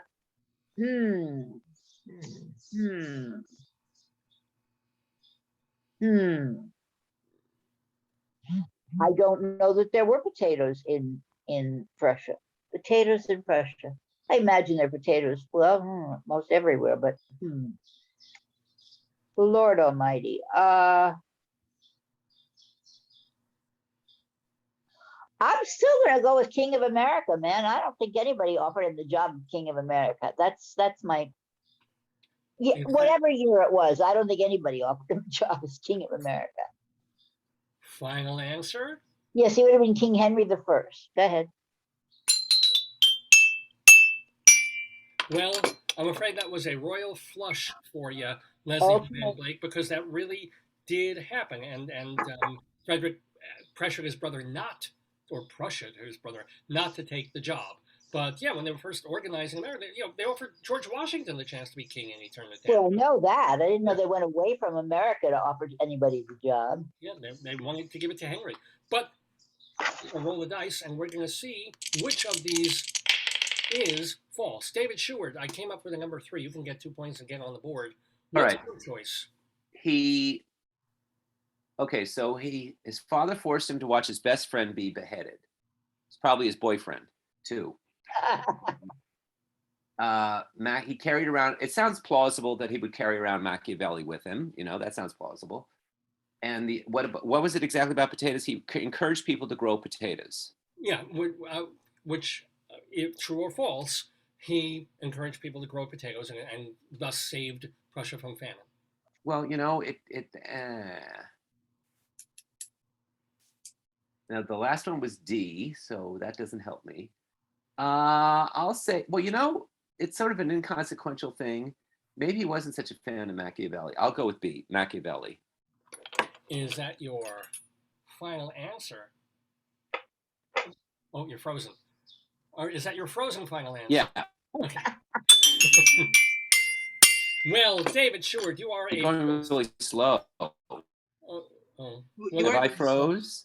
You are visibly frozen. Yeah. We can hear you. Oh, there you are. Now there I am. You all froze for a moment. Yeah. Are you there? Did David get that right? Well, did I get it right or wrong? David Sheward, you are a prince among men because that is the correct false answer. Here's the deal. Yay! Frederick the Great actually published a book called The Anti-Machiavelli that Voltaire helped get published. He completely disagreed politically. Yeah, that would be great in the other. The thing about potatoes was that he introduced the potato to Prussia, and people were like, "Oh, we don't want to eat this. This is whatever." And he was like, "How do we do this? How do we save these people?" I think I told this story on this quiz a couple of years ago, and he made it seem like potatoes were these rare, valuable things, and had them planted all around the royal courts. Who would do that? And then people would steal them, thinking that they were getting away with something amazing, not realizing that they would be incredibly plentiful if they just planted them. And then that made the potato like a valuable thing. And then people got them and ate them, and it saved Prussia. Did he actually, it's very Machiavellian, did he actually know they were going to steal them? He knew psychology. He was very good. Yes, obviously. But unfortunately, as you sensed, David Sheward, that thing about having his father being such a jerk and separating these two best friends who were probably lovers, as you said, and made him watch the best. But there was also a political thing involved. They were escaping from the kingdom to get he hated his dad. Yeah. So anyway, running away together. Yeah, in a manner of speaking. 2 points to David Sheward. On the board in our yesterday quiz. Wouldn't it have been easier for him just to fry them and let them smell how good they were, and then everybody would have wanted them anyway? Well, if you With the roast them, I potato? know, right? Yeah. Because when you see them, I mean, let's face it, it's kind of like, That's not too appetizing looking. Well, they're But not as cute as Leslie, the you hat. asked that question after we were talking about the two lovers. So when you said, wouldn't it have been easier to fry them? I thought, ew. And then Leslie, smell how good they are. yeah, Leslie. Oh, potatoes. Oh, okay. Yeah. Don't tell me about the cartoon with feeding the manatee man. Oh, and well, yeah, Joyce and I watched a cute little cartoon, or what seemed to be a cute little cartoon of a guy with a horse and the guy singing, cute little folk song. Oh, it was a walrus. I'm sorry. You got, of course, it was a man and a walrus, and then in between stanzas, the guy's whispering to the walrus, I'm feeding you chopped up walrus. You're a cannibal. You're eating your own kind. It made no sense. It was just completely like Where did you find this cartoon? Facebook. Where else? Yeah. Um, Or was Lord. it YouTube? It was a YouTube thing. Anyway, this next question goes to Vicki Quade. Vicki, See. this is your lucky day, maybe. Oh, God. Because guess what kind of question this is? Oh no, it's three clues in the news or whatever. He knew in the clue. Whatever that is I called. like that. Three I like clues that in the better. news. So here's the deal. I'm not sure I've ever gotten one of these, so go ahead. Well, maybe this one. Maybe this one. Maybe. There are three words that are not connected to each other, but each of these words is connected to the word that we're looking for, and it's a word that has to do with something that happened in the news and current events this past week. Okay. Ready? Yes. Here are your words. Coffee, walk, carrot.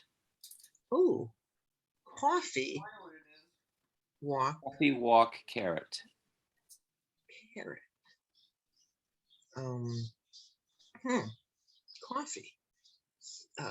Brewed coffee, drip coffee, drip, carrot, drip. Don't know. Walk. Sidewalk. Side carrot. No, carrot side. A side of carrots. Coffee. A side of coffee. Very hot. Coffee can. Can walk. Coffee, walk, and carrot. And I'm assuming you mean the carrot, like Bugs Bunny. Oh, CARROT. Okay. All right. Carrot.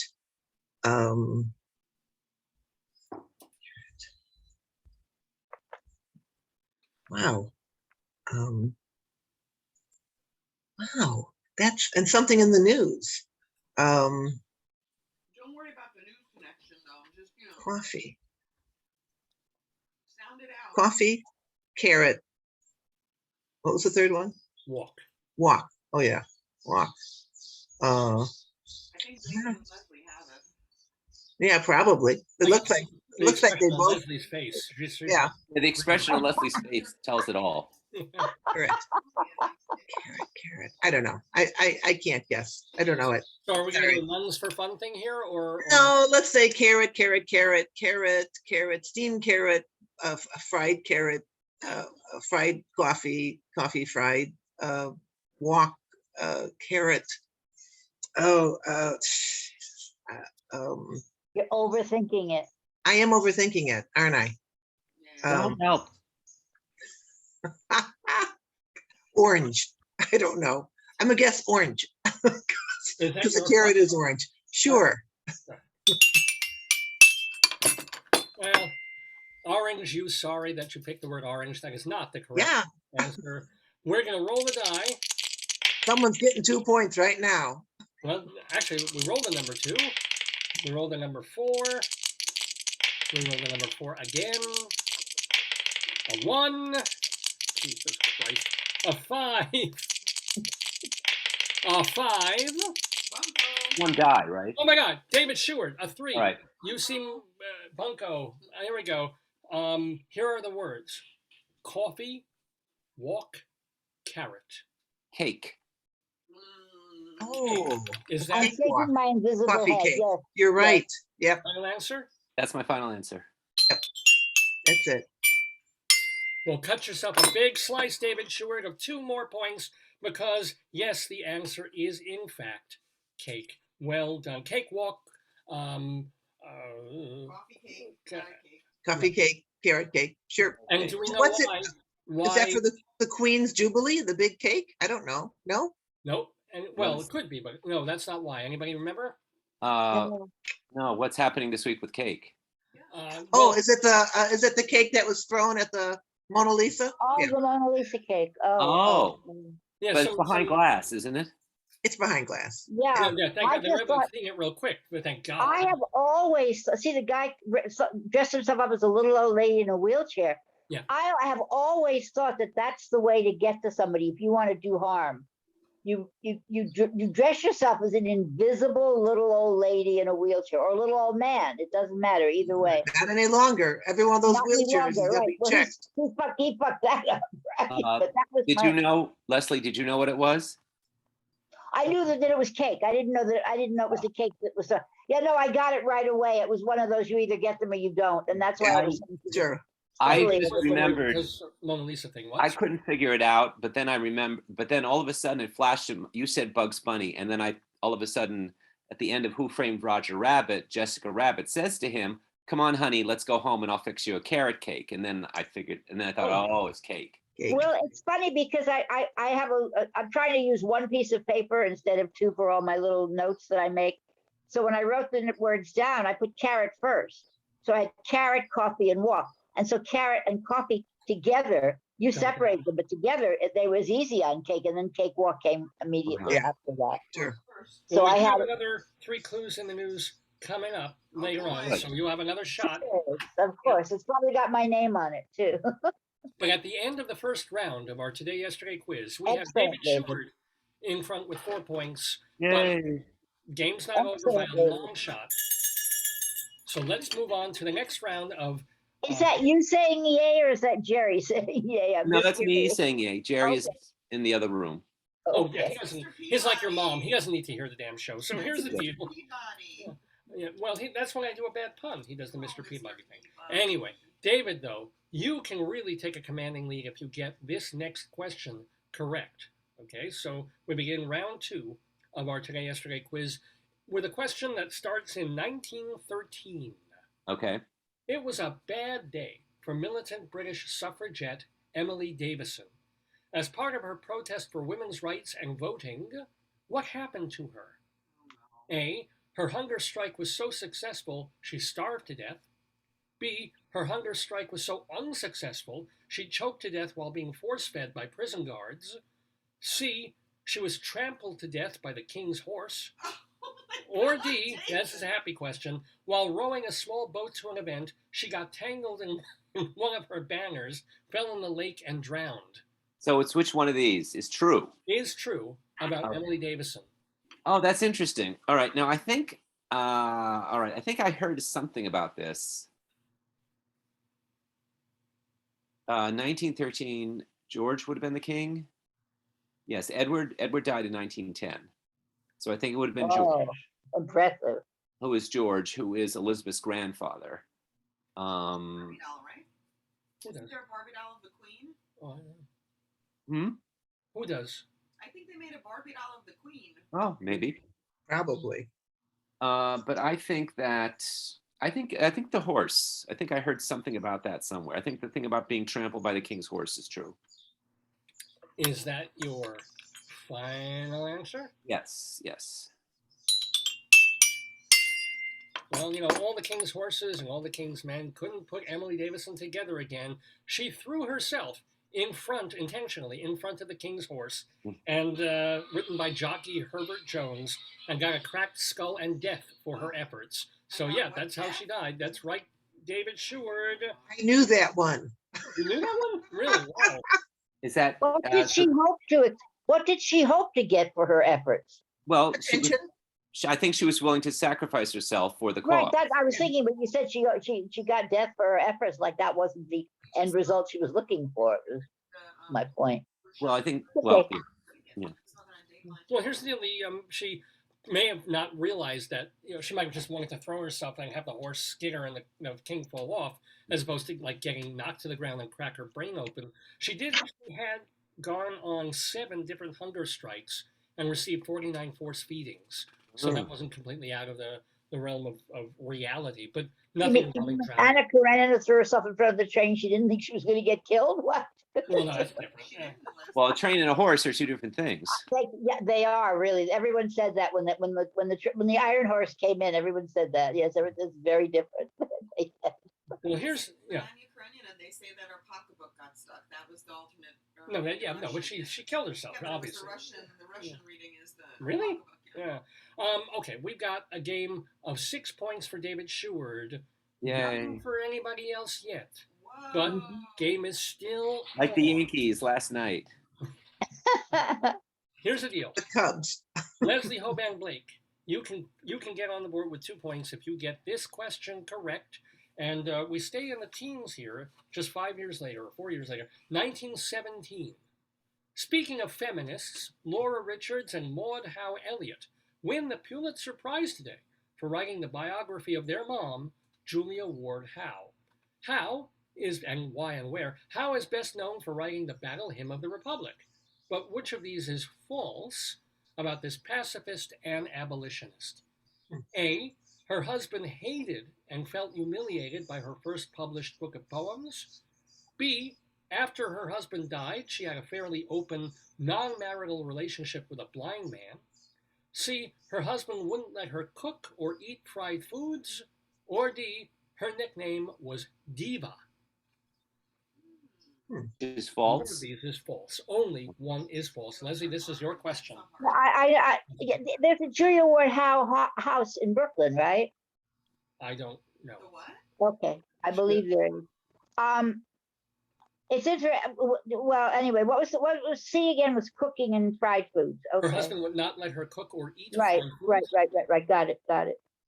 So from the sound of it, if her husband really was like that, it's the best thing that ever happened to her was that he died. But well, in those days, even in 1913 or 1917, it wasn't much fun to be a woman, unless your husband died. So, thank you, Joyce. I'm going to say that she went on to have the affair with the blind man after her husband died. You're saying that is not true. Oh, Something is false. yeah, I understand that. I wrote a big F down and then ignored it. That's what you said last night. Thank you, David. Yes. No. I gave you a grade of F. That was what happened, David. It wasn't the same. Oh, David, you walked into Oh. that. Oh, David. Oh, low blow. Anyway.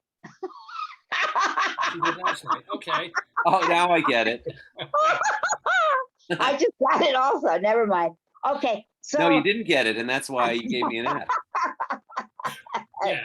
see, Looking for an Okay. answer here from Leslie Hoban Blake. I can't. I'm gonna get hysterical laughing, and that won't be fun. I'm gonna say that she was not allowed to cook because she was not allowed to have fried food. Is false. Is false. Is that your final answer? Sure. Well, Leslie Hoban Blake, you've certainly given us something to chew on, but unfortunately, it's not tasty at all. It was the wrong Oh, dear. answer. Her husband was kind of a tyrant in that way. We're gonna roll. Okay, number one. Yeah, I said it was better that he died, right? What? Well, hold on. You said he was a tyrant. I said it was better that he died. Jesus Christ. Keeps coming up number 4. Oh my God, David. This is insane. What are you doing? Stop it. It's like a bad slot machine. And now number 6. Oh my God. Well, at least it changed. How is this? Oh, yay. Vicki, number 2. Here we go. No, you read just the first one.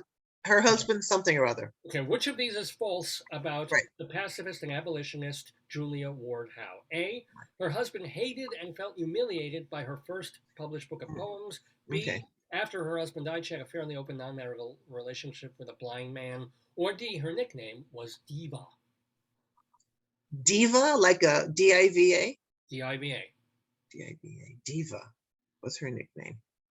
And he felt humiliated after her publishing her first book of poetry. Yeah, especially since the title was "My Husband is a Jerk" by Julia Ward Howe. Hope he picks it. And the I first think poem, Howe really him, big. him. Yeah, and the right. first poem was "I gave him an F last night." My husband doesn't appreciate the battle hymn of the Republic, so I had to smack him on the Republic. Yes, that's right. All right, and he was fairly strict. Doesn't let me eat fried food, Yeah, so he can go to exactly. food.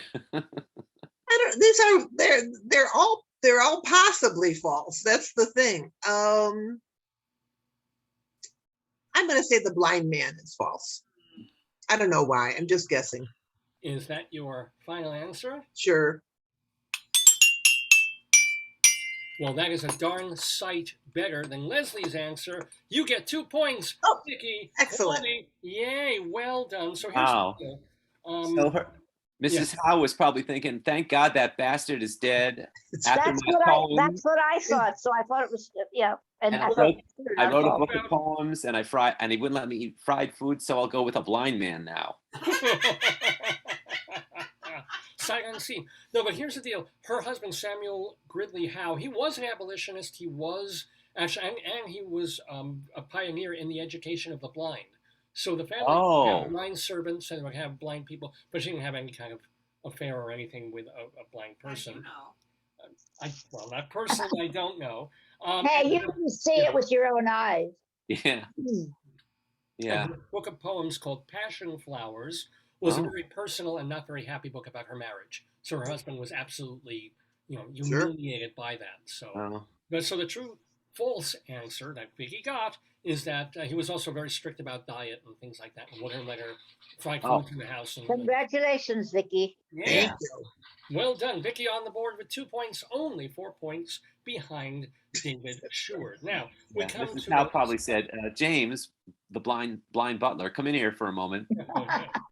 Your master's dead. I need you to do a job." That was his full name, by the way. His full name was Edward, the blind butler. That was his full name. And we're gonna eat chocolate, and we're gonna eat And we're going to recite poetry. James, get the batter out. We're making corn dogs. Yeah. Speaking of corn dogs. All right, here we go. And I got a special edition of my poems in Braille for you, James. Here, fill these. Yeah. Okay. Vicki Quade, you have 2 points. You can actually go up to 4 points if you get this question. Yeah, okay. Because this question goes right to you. And we move all the way to 1964, June 4th, 1964. Musician Jimmy Nicole, or it might be Nickel, goes on stage today in front of 4,500 music fans in Copenhagen. He's actually a last-minute substitute hired by a band because one of them has tonsillitis and can't join the tour for a week. For 1 point, name the group, and for the second point, who's down for the count? I'm going to say the Beatles and George Harrison. Is that your final answer? Sure. Well, Vicki Quade, I can give you a point because you are half right. At least I got 1 point. You do get 1 point. We have a point to make. So now someone else, though, because half the question was correct, All right. will get a chance to steal. So it's 1 and 3. And speaking of 3, I just rolled a 3. David Sheward, All take right. your shot. Okay, it's 1 and 3. I'll say Ringo Starr. Is that your final answer? Sure. It's probably John. Oh, sorry. The answer is David Sheward. You are the star of this game. It was Ringo. Ringo came down with tonsillitis, and what happened was George Harrison he wanted to cancel the tour. He was very loyal to Ringo, but everybody impressed upon him. It's like thousands of Copenhagen and world fans want to see money. Sure. And they brought in this guy, Jimmy Nicol, who toured with them for about 8 performances until Ringo recovered and came back. So and then nothing ever happened for Jimmy Nicol. Nada. Nobody ever heard of him. That's a good question. What happened to Jimmy Nicol? Nobody ever heard of him again. He was a journeyman session drummer. So he had that moment. He almost wished it hadn't happened because, as he said, he went from being literally nobody, like there's this drummer playing in pubs, to playing I'm gonna look it up. for a week with the Beatles, Sure, and having women throw themselves at him and sure. just being on these tours and things. And then a few days later, he was nobody again. It messed him up Oh, psychologically Sure. for years. Mm. But there you go. Anyway, I'm not sure. I forget whether he's still alive or not. He might be. Congrats. We go to Vicky said he it was is- such he's authority. alive. bet I you just knew looked that. him up. He's alive. He's 82 years old. Jimmy Nickel, IE. And he has one child. And yes, he played with the Beatles. yeah. And is he still pissed, does it say? 8 concerts in 1964. Yeah. Oh, Still I don't know. It He's doesn't still say, angry? but he's alive, so he's probably doing something. Mit Mazel. So here's the deal: 3 points to Vicky, but 7 points to David Sheward. So Vicky, you Wow. still have a shot of catching him. Maybe. Very tough in this third round. I do have to leave in about 15 minutes. Oh yeah, well we'll get through it. We will, because and this next question does go directly to David, so you can almost kind of put it away, Dave. With Okay. This question, are you ready? Yes. It was 1969. Tired of being on the waiting list to get out of Cuba, Armando Ramirez makes his escape in a dangerous and unusual way. What did he do? A. Climbed in the wheel well of an airplane going to Madrid. B. Sailed a raft from Havana to Key West. C. Climbed in a hot air balloon in the direction of Haiti. Or D. Stowed away in the bathroom of a Cuban Navy ship on its way to Haiti. Oh, the last two were going to Haiti, huh? All right. So which is true or which is false? Which is true? Well, only one of these is true. How did he What's true? try to escape, whether or not he was successful? Okay. So this is in 1969, trying to get out of Cuba. So it was either read them again. Sure. How did he try to do this? A. Climbed in the wheel well of an airplane going to Madrid. B. Sailed a raft from Havana to Key West. C. Climbed in a hot air balloon in the direction of Haiti. Or D. Stowed away in the bathroom of a Cuban Navy ship on its way to Haiti. Now I think I heard about someone being in the wheel well of an airplane and they died, but you didn't say whether or not he lived. I did not say that. I think I heard about, I don't know if it was 1969, but there was somebody stowing away from somewhere who was in a, and I think if you were in the wheel well, you would die.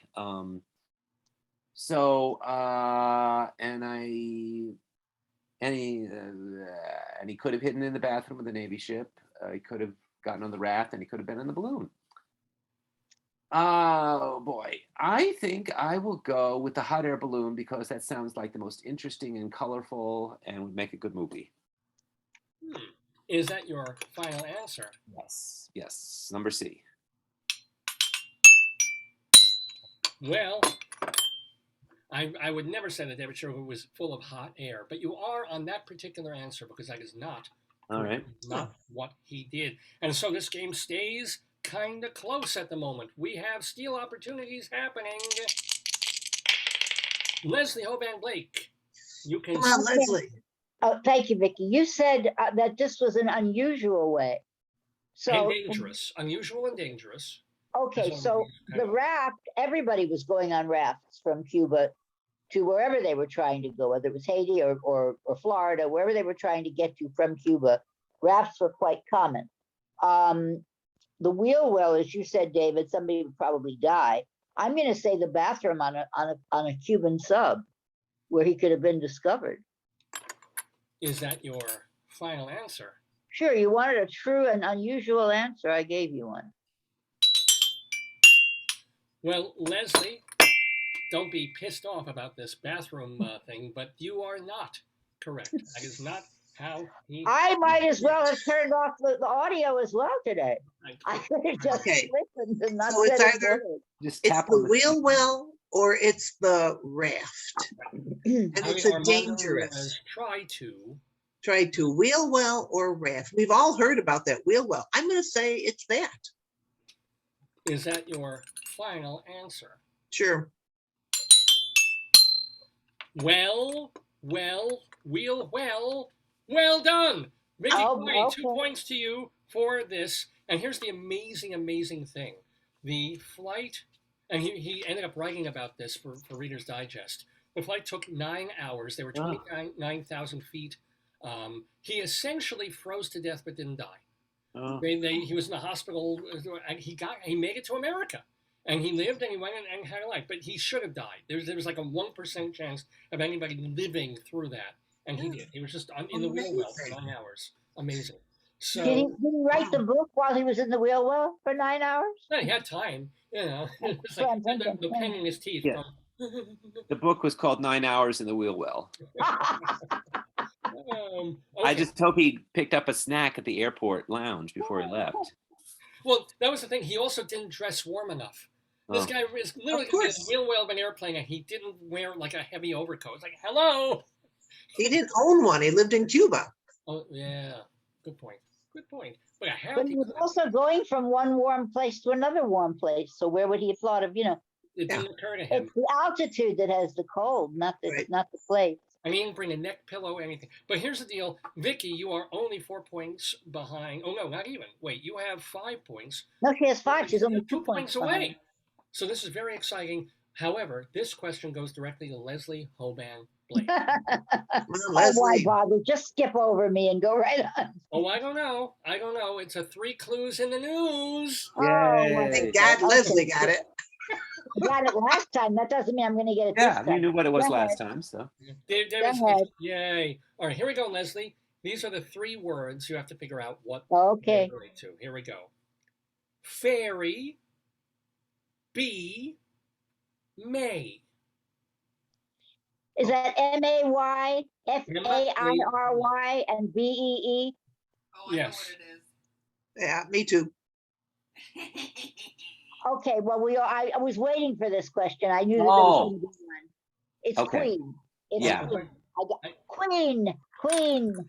Final answer? Yes. Do you want me to sing it? Well, I crown thee, Leslie Hoban Blake, with 2 points. Finally, at least 2 Nice points. job. Nice. Queen, of course, for the We Queen's all got it. throne. Everybody got that instantly. I know. 70 years on the throne. And she must have a lot of toilet paper if she's doing that. I was I about guess to say. I Well, she's hope been something voted. came out. Oh!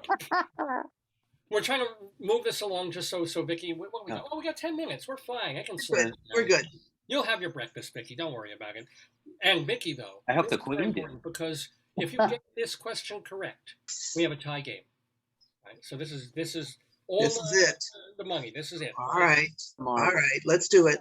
It's a multiple choice. Okay.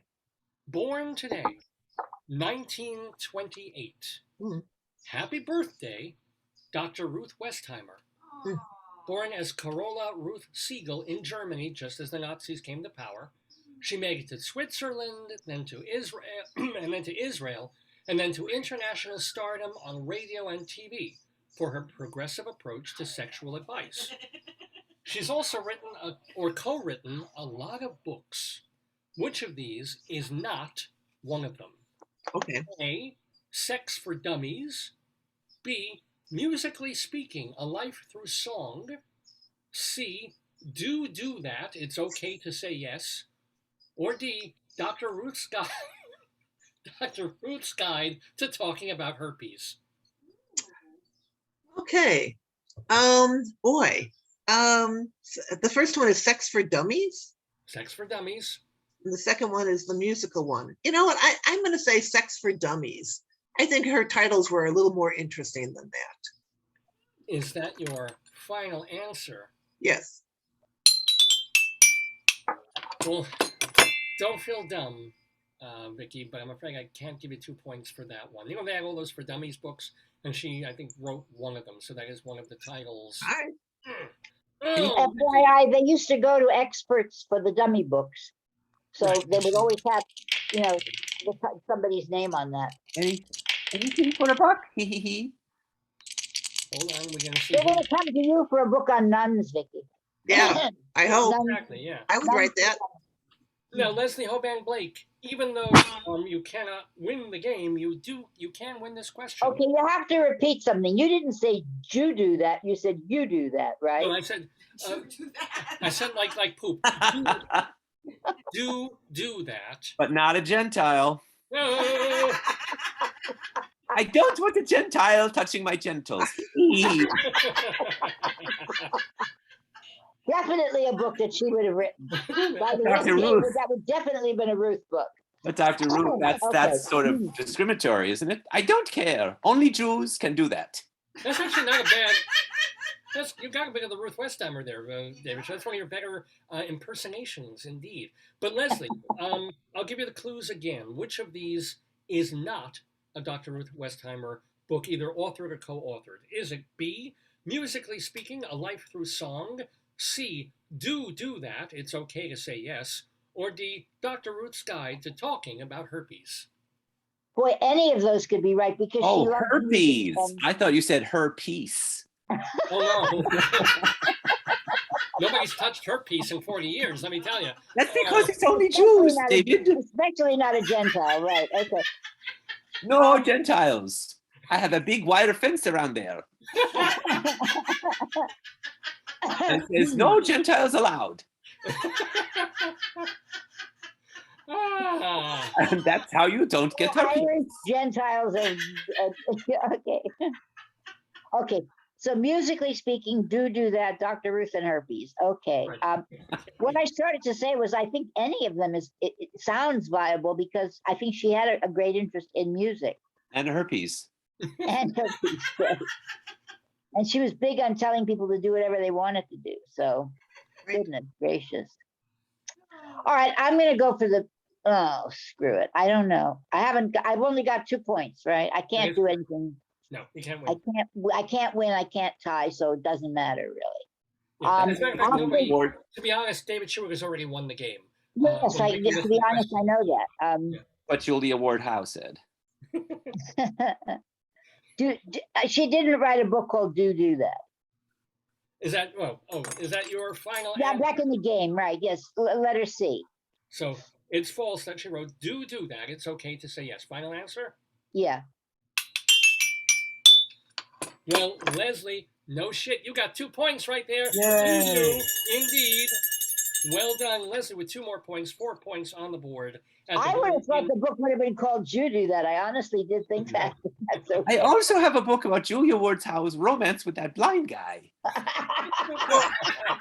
Was there a book that was close to that title? Are you feeling me? Or the blind can do it too. God.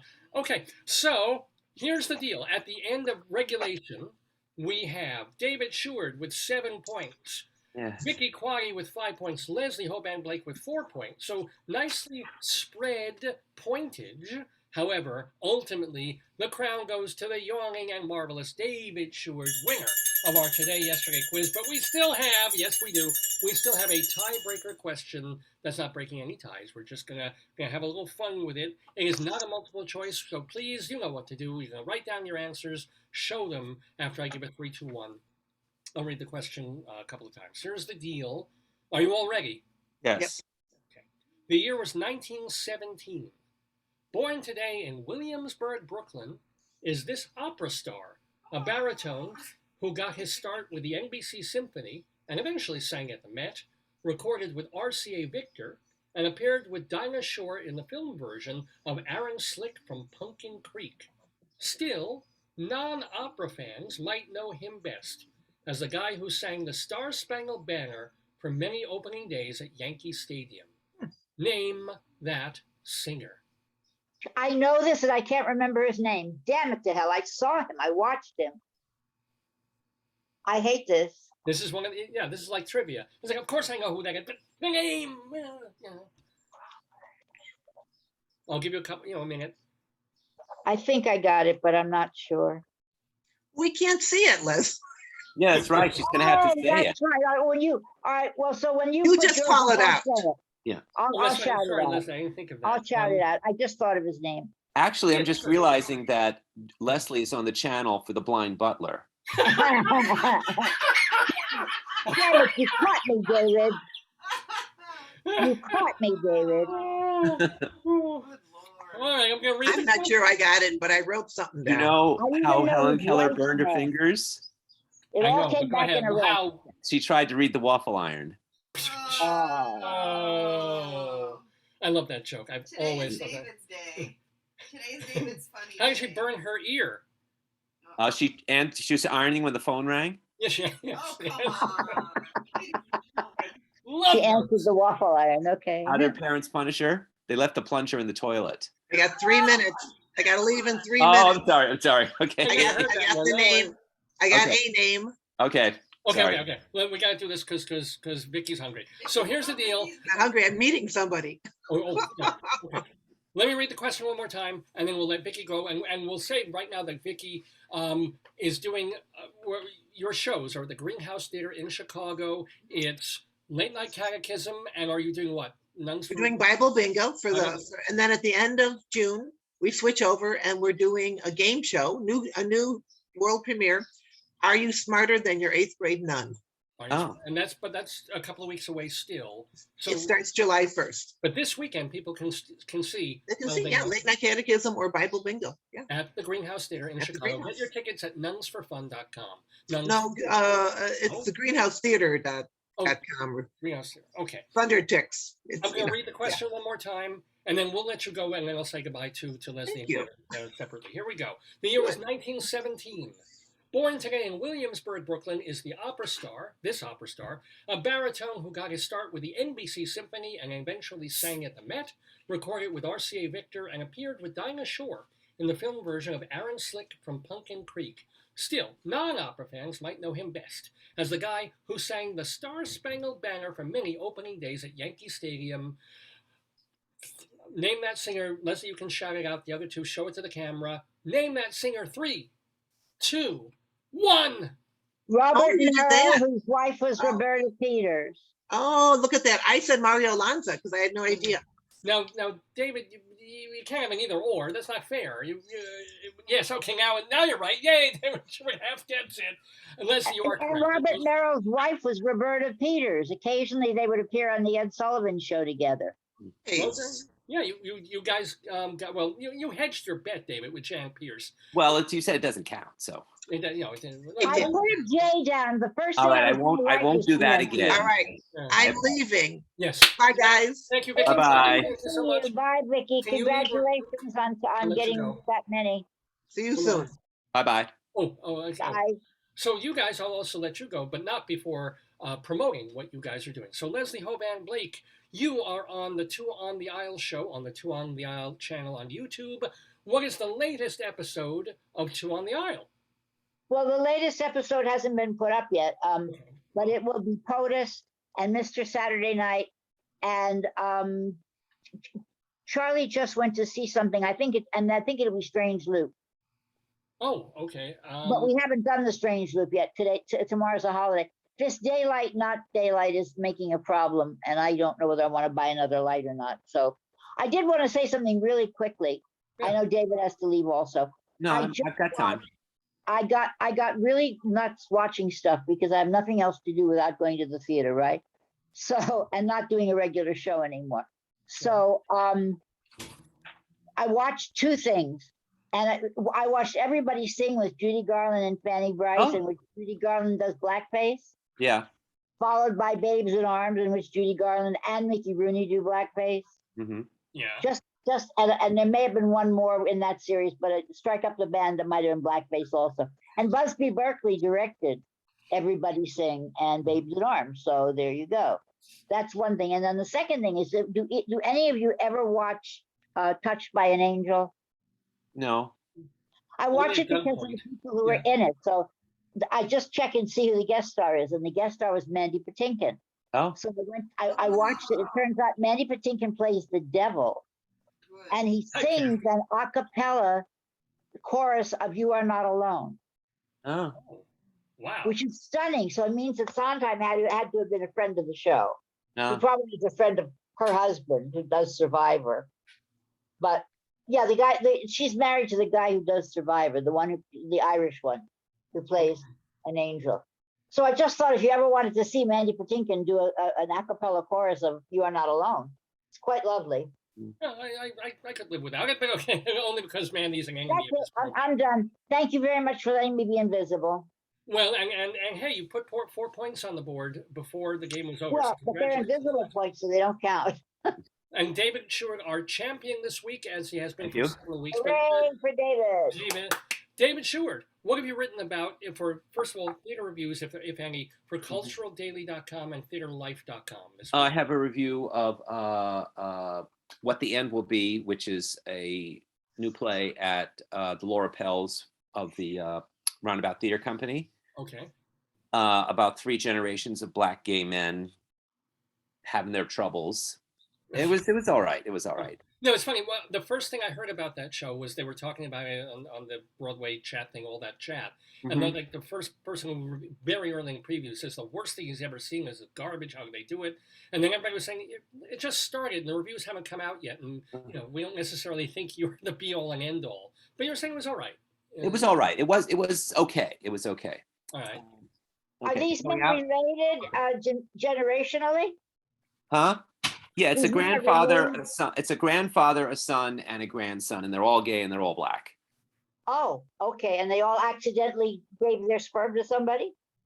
Well, the grandfather and the first 2 generations were married to women and then had their children and then discovered, or rather became more open about their sexuality Right. Oh, late- I see. later in life. Okay, so you reviewed that show. Did you any other pieces for? I will do Funny Girl Oh, right, finally, and today I'm seeing Fat Ham, the Pulitzer Prize winner, right. Public, and I also did on both in Theater Life and on my blog. I wrote about all the theater awards that are going on, and my opinions of the nominations of the various ones, and I was able to vote also in the Tonys and the Drama Desks, so I will make some predictions about that. And I also had some news about Almost Famous and the Thanksgiving play have announced plans to. Right, I saw that. I saw What's that. interesting is that means that there are no, as of now, no original, totally new plays having their first performance on Broadway. All the plays that are announced have been on off-Broadway before. Well, I mean, this year, well, it's true. They had a surprising number. Like POTUS came out of nowhere towards the very end. Right, that's this season. What it was, and suddenly it was like this cult. Right. Which I enjoy. I think it's. I enjoyed it. And there were several Black plays that were new. The first play season. of the season and something else that were new, right? Well, Passover was off Broadway before. Oh, I didn't know that. I didn't see it. I thought The it was. Colored Man was No, that was regional, but it was never in New York before. But Right. this is like Cost of Living was done off Broadway for Manhattan Theater. That's coming up. Yeah. And that won the Pulitzer Prize. Between Riverside and Crazy was its second stage off Right, Broadway. I remember that. And The Atlantic, and that won the Pulitzer Prize. And that's now coming to Broadway after several years. And the Thanksgiving play had a run at the Playwrights Horizons. And this will be the first time a Native American woman has had a play on Broadway. Right. Wow. And the playwright of Riverside and Crazy has gone back to acting, Oh. He's been on a whole bunch of television shows. Oh, Stephen Aldi Stephen Aldi Gerges, yeah. All right. Well, so here's the deal. Everybody read David Sheward's stuff about the awards and his reviews in the various places. The blog is The David Desk. And the sites are theaterlife.com and culturaldaily.com. And watch Leslie Hoban Blake and our friend Charlie Gross in their show Two on the Aisle on the Two on the Aisle YouTube channel. Guys, I will see you two next week. No, David, we have to speak on the phone. I have to double check with you.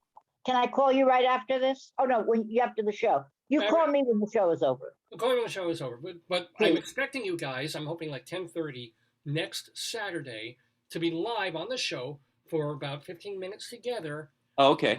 In your categories as part of our special annual Tony show. Okay. Talking about categories and talking about So stuff. 10:30. That's what I need you to call me about, okay? Yeah, 10:30, about 15 minutes, fine. Yeah, we'll do a tandem with you guys. All the rest of the interviews will tend to be separate. All right. So yay.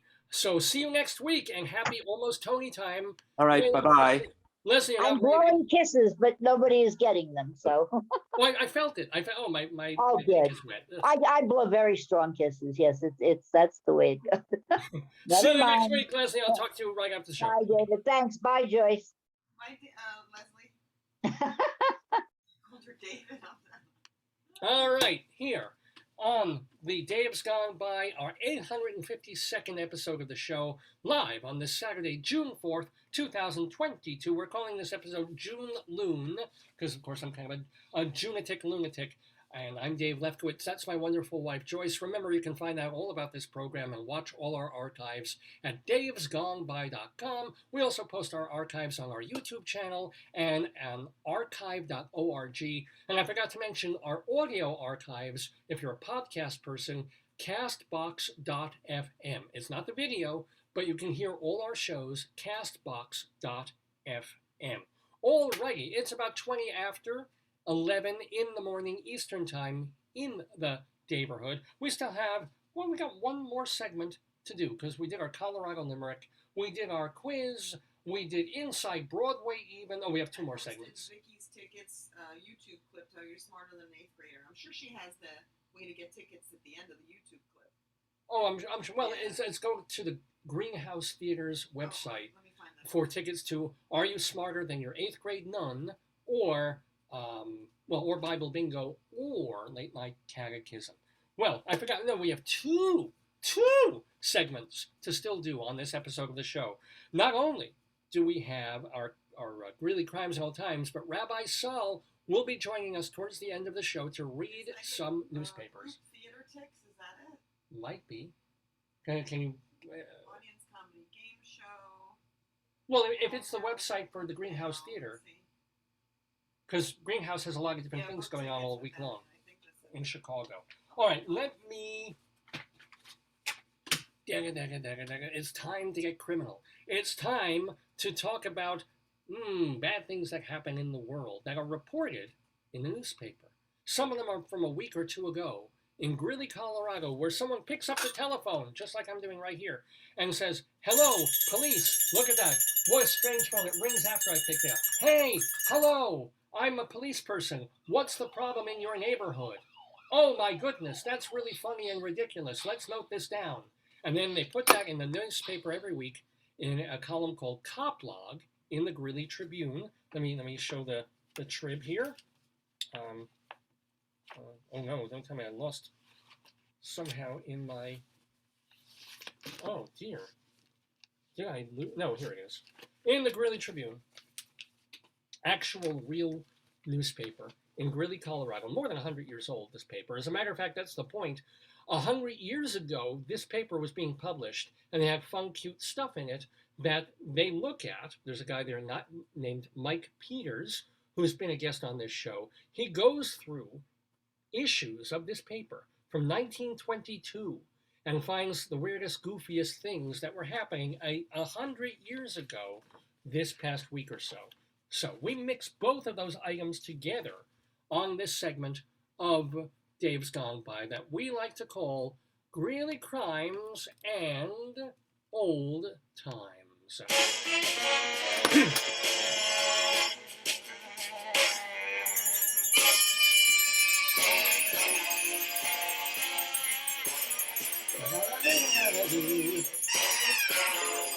Yeah.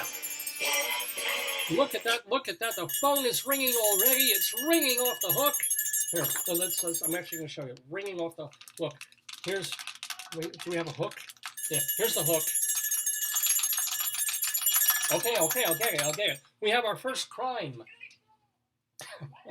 of this afternoon, or it's late morning on June 4th. Oh, yeah. Okay, here's, police are answering the call. A caller on Center Place Drive reported a man outside of his car with a loaf of bread on top of it was screaming at customers and himself. Maybe he forgot his keys. And he was saying bad words to find his keys. I could imagine that. Yeah, Or could be. Maybe he wanted butter. Maybe he was a half-baked loafer. You know how many times they give us bread with no butter? I think that's what it was. I know, yeah, that always gets a rise out of me. That was a wry joke, I'm telling you. Yeah. It was actually half-baked. Yeah, but you needed it. Thank you so much. Okay, next one. These are actual calls. These are real. A woman. Oh, hello. Hello. Yeah. No, that is not true. A woman on 10th Street wanted to tell officers about a Facebook post that said Greeley police were chopping people up. Oh my God. Now, if that were happening, I think the police would be the last person you would call. I was like, hi, I got wind that you guys are killing people and chopping people. people. What? Yeah, ma'am, why don't you come in and we'll talk about this. We know that your address is I gotta hear the saw. Wait, David, hold on. We got the closest thing we have is this. Wait, Well, the dental drill kind of. oh wait, not that. Yeah, that'll do it. That'll do it. Yeah. And you know they do that where they do that next to the chopping mall. What, David? What should I put for Leslie? Like Leslie? I beg your pardon? No, Leslie's like Leslie. Well, can you link to the YouTube Two on the Aisle channel? I don't know. There's probably just go to Two on the Aisle channel and grab that I have URL. a Tony one, but it's an old Tony. A caller on 25th Street. Wait, I think the phone. Yes, the phone did ring. Gotta call T-Mobile on this. Hello. Oh. Okay. A caller on 25th Street reported a woman smoking a cigarette, burned a doorbell camera, Oh my lord. and then licked the camera. Okay. That's a good day. Yeah. I don't even have any jokes about that. It's like, did she burn it first and then lick it? Did she lick the camera first? I can't even. I have no point of view on this one. I can't make a lens joke. Can you do a lens joke on this? I can't see it. No. I can't picture it. Yours is better. Someone just gave you love, and I can't see it on your thing. Oh, well, thank you for the love and thank you for the thumbs up and all the yee-haws and the woo-hoos. Oh, Who? Mary Spencer Peplinsky Thank you, Mary. and Joshua Stevens. Well, thank you again for all the love for watching the show. We have another crime here, or a report of a crime. A caller. This was at 7:30 p.m. in the evening, about a week ago or two. A caller on 30th Street reported two kids were climbing and peeing on an electrical box. At 8:30 p.m., an impromptu barbecue was held on 30th Street. If you were to pee onto an electrical box on which you were standing, do you think that would not go well? I think you might have an ouchie. That would Yeah. be good. Maybe if you're wearing sneakers, I can't even begin. Let's do some old time stuff. This was in the papers, but in the newspaper back in 1922, 100 years ago. And they wrote about it, and then Mike Peters goes in and finds the funniest ones. For example, in Evans, which is a town near Greeley, Colorado, the high school commencement is next week. And there will be a variety of folk dances after the ceremonies. Some of the folk dances include How Do You Do, My Partner? Actually, I remember my mom or my aunt singing that to me. How do you do, my partner? How do you do? So that's real. Fair Rosie. Whoa, that's my mom's song. And my personal favorite, How Oats, Peas, Beans, and Barley Grow. Wow. Isn't that a top? I think Lady Gaga covered that. I think she did. yeah. I think it was 9 Inch Nails. Well, she was Lady Fava. You know, I think it's how 9 Inch Nails. you know the best thing, I need to mention this next week, that the most important, the most amazing thing about this Broadway season, I'll probably say it again next week, so don't listen now, about this Broadway season, is not that it survived the pandemic, right? It's not that they, revived Thornton Wilder play. It's not that Billy Crystal has a show on Broadway. It's not that audiences went back in and tolerated wearing a mask. The most amazing thing about this Broadway season is that you have two actresses with Bean in their names.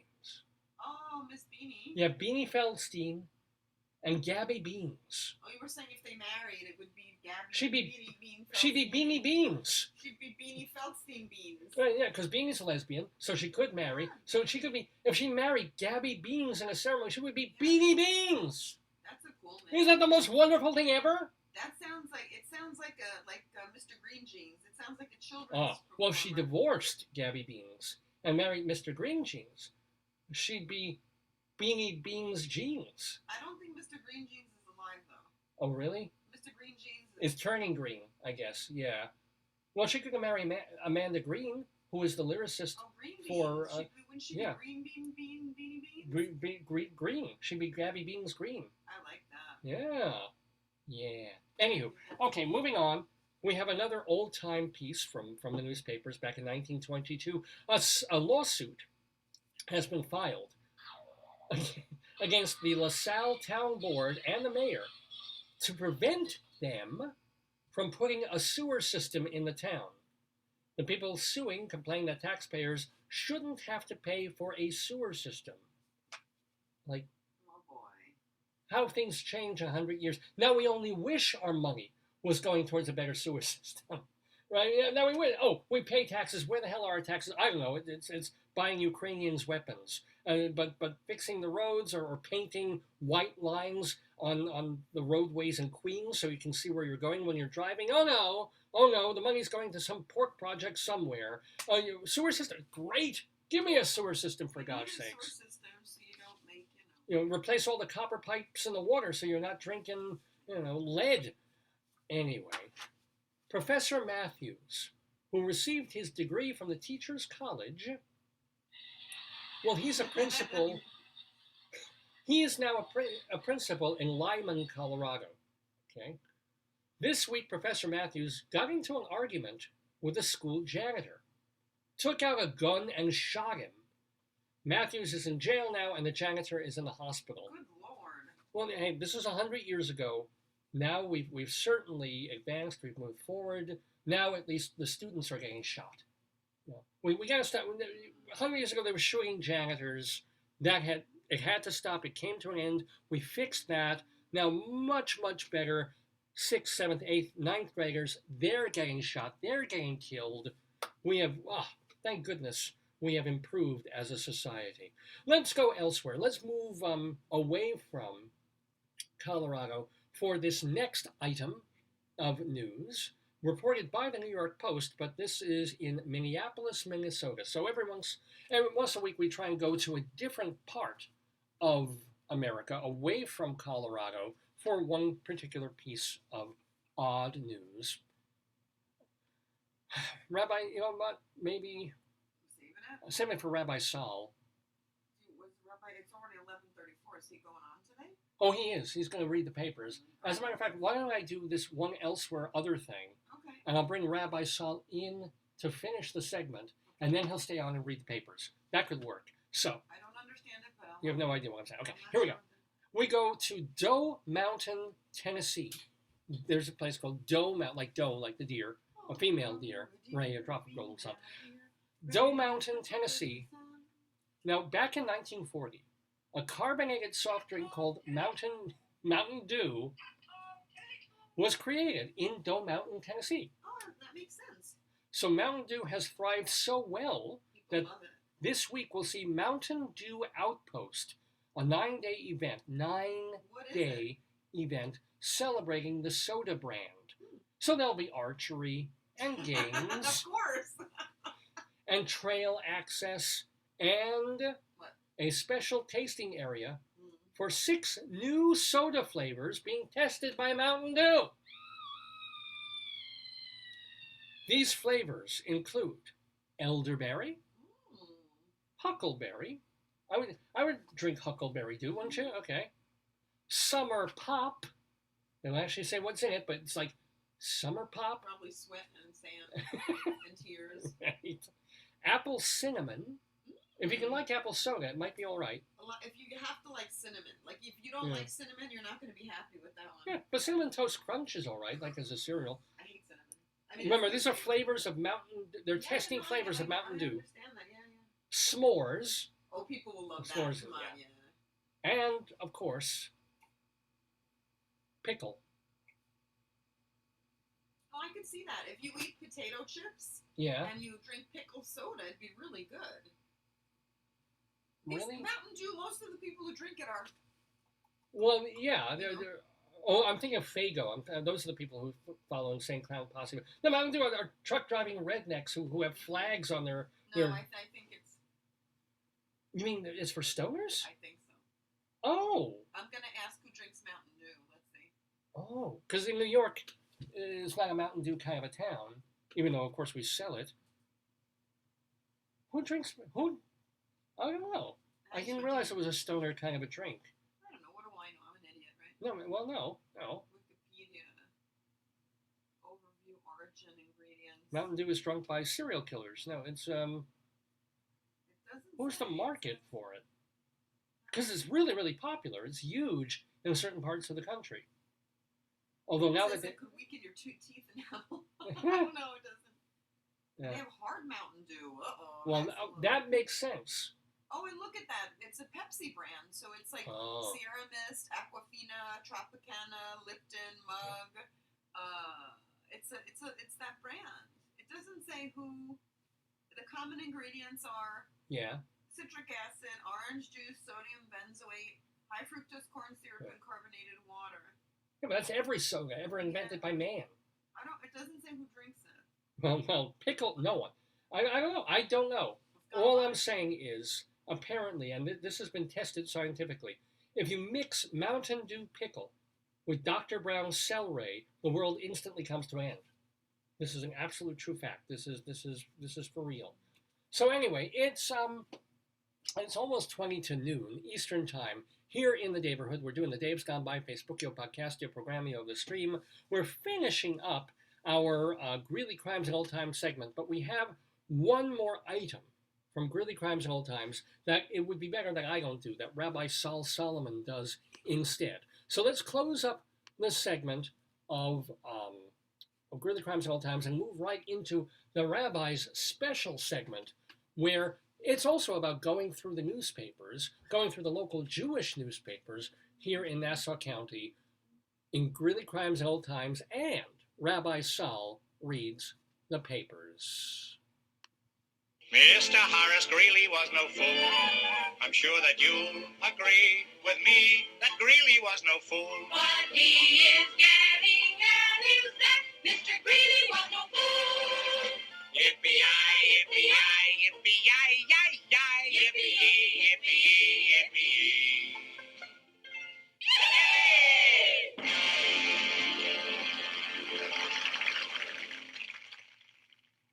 Oh, thank you. Wait, hold on. I gotta stop this. I gotta stop this. Hold on.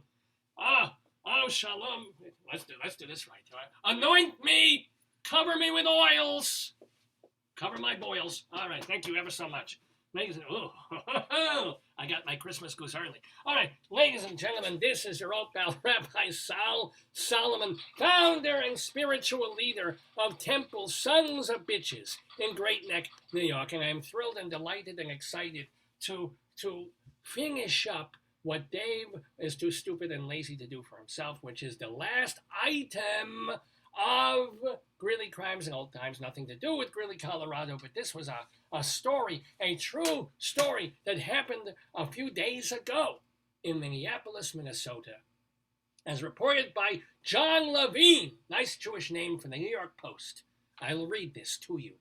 A randy couple, the names were not randy, it means they were a randy couple who zoomed into services at a Minneapolis synagogue hosting a bat mitzvah, forgot to turn off their camera as they began to make a mitzvah of their own. Oh, no. They canoodled in full view, of a verklempt congregation who were subjected to the softcore sideshow for nearly an hour. The impromptu version of Debbie Does Deuteronomy unfolded May 14th in the Twin Cities Temple Bethel. Said one viewer, quote, "It went on for about 45 minutes. She was walking around naked. She's in and out of the Zoom. He was in the bed. He whipped it out, and she started going to work." Oh, my God. Someone on the Zoom saw and called her and was like, "WTF are you doing? You're on camera." She freaked out. Now, the unnamed couple apparently fell into the fairly common mistake of leaving your Zoom camera on before engaging in private behavior, which is now called pulling a Toobin after CNN legal analyst Jeremy Toobin was suspended for masturbating during a Zoom call with the New Yorker magazine. I guess they renamed it New Jerker, if you know what I'm saying. But anywho, that's Greeley Crimes and Old Times. Oh my God, so ladies, if you're going to a virtual bar or bat mitzvah and possibly even a funeral, please remember to swipe your viewfinder closed, just like that, and then or put something over it, because we want to hear the noises. It is a mitzvah to shtup, especially on Shabbos. So go, we love to hear it, it's sexy, but then we don't want to, you're 40, 50, 60 years old, we don't want to watch the rolls of fat that you're picking up and moving and trying and taking the blue pill and waiting and don't get to see this. Figure out another way. Anyway, there is another item or thing that I want to do with you, my friends. I'm Rabbi Saul Solomon from Temple Sons of Bitches in Great Neck, New York. I also come down occasionally to the more western part of Long Island and Nassau County, and there it's amazing how many newspapers we have that are devoted to the Jewish community, mainly the young Orthodox Jewish community. You got the Jewish Home, 5 Towns Jewish Times, the Jewish Star, just one after another. It's wonderful that in this era when no newspapers can make a go of it, they're just full of writing and advertisements and fun stuff for me to share with you. For example, oh my God, the sexiest man alive. Well, no, he's no longer alive, but he was sexy when he was, ladies and gentlemen. That's the mascot for this program. Here he is. Oh, what a cutie. Oh, yeah. Oh, the Mel Gibson of our community, ladies and gentlemen. Look at that fella. Oh, he's just, I just love to look at him. Let's just take a moment, sip your coffee, have your herring, and imagine him starring in all those movies Johnny Depp was in, right? Much better choice, much more malleable actor and performer, right? Right? Can't you see him in all those Eastwood movies from 30, 40 years ago? Are you feeling lucky? I am, because I've got my tefillin on my head. All right, let's move on. Let's find some more fun things from Jewishness in the papers. For example, it's all about the children, isn't it? So let's see some children. One of these kids is not like the other. One of these kids just doesn't. I don't know what's going on there. Meanwhile, what the hell? Does this guy have like a roast duck stuffed up his arm? I have no clue what the hell is wrong, or what. Everything is wrong. I know what's going on here. Anyway, what else do we have? All right, that'll be. Let's move on to this next item. Well, being Jewish means always having to say, "Don't hurt me." So, right on the first page of the Jewish Star, Shabbos Eve attack. Look where Rabbi pummeled in Crown Heights en route to my shul, to Great Neck Synagogue. How horrible, how terrible, even and especially particularly on Shabbos. So you can't be safe anywhere these days. We, ladies and gentlemen, we are broken, but never shattered. All right, broken but never shattered, because look, we got this guy. Here they are. This is the real Jewish family. Look at this going on here. He's got the matzah, like a broken heartbreak thing. And I think he's a little bit heartbroken because he has boy children and they've all decided to be girls. Not that there's anything wrong with it. This is the BIPOC trans era. But still, like one kid can have a normal haircut. Now, one kid can decide, I think I actually want to play baseball and do sports. But no, this unlucky fella, no wonder he's breaking the matzah to represent his broken heart. So sad. Anyway, what else we got here? We got anything here? No, we don't got anything. All right, let's try this. Love this man. I don't love him quite as much as I love this guy. But what a cutie. Look at this.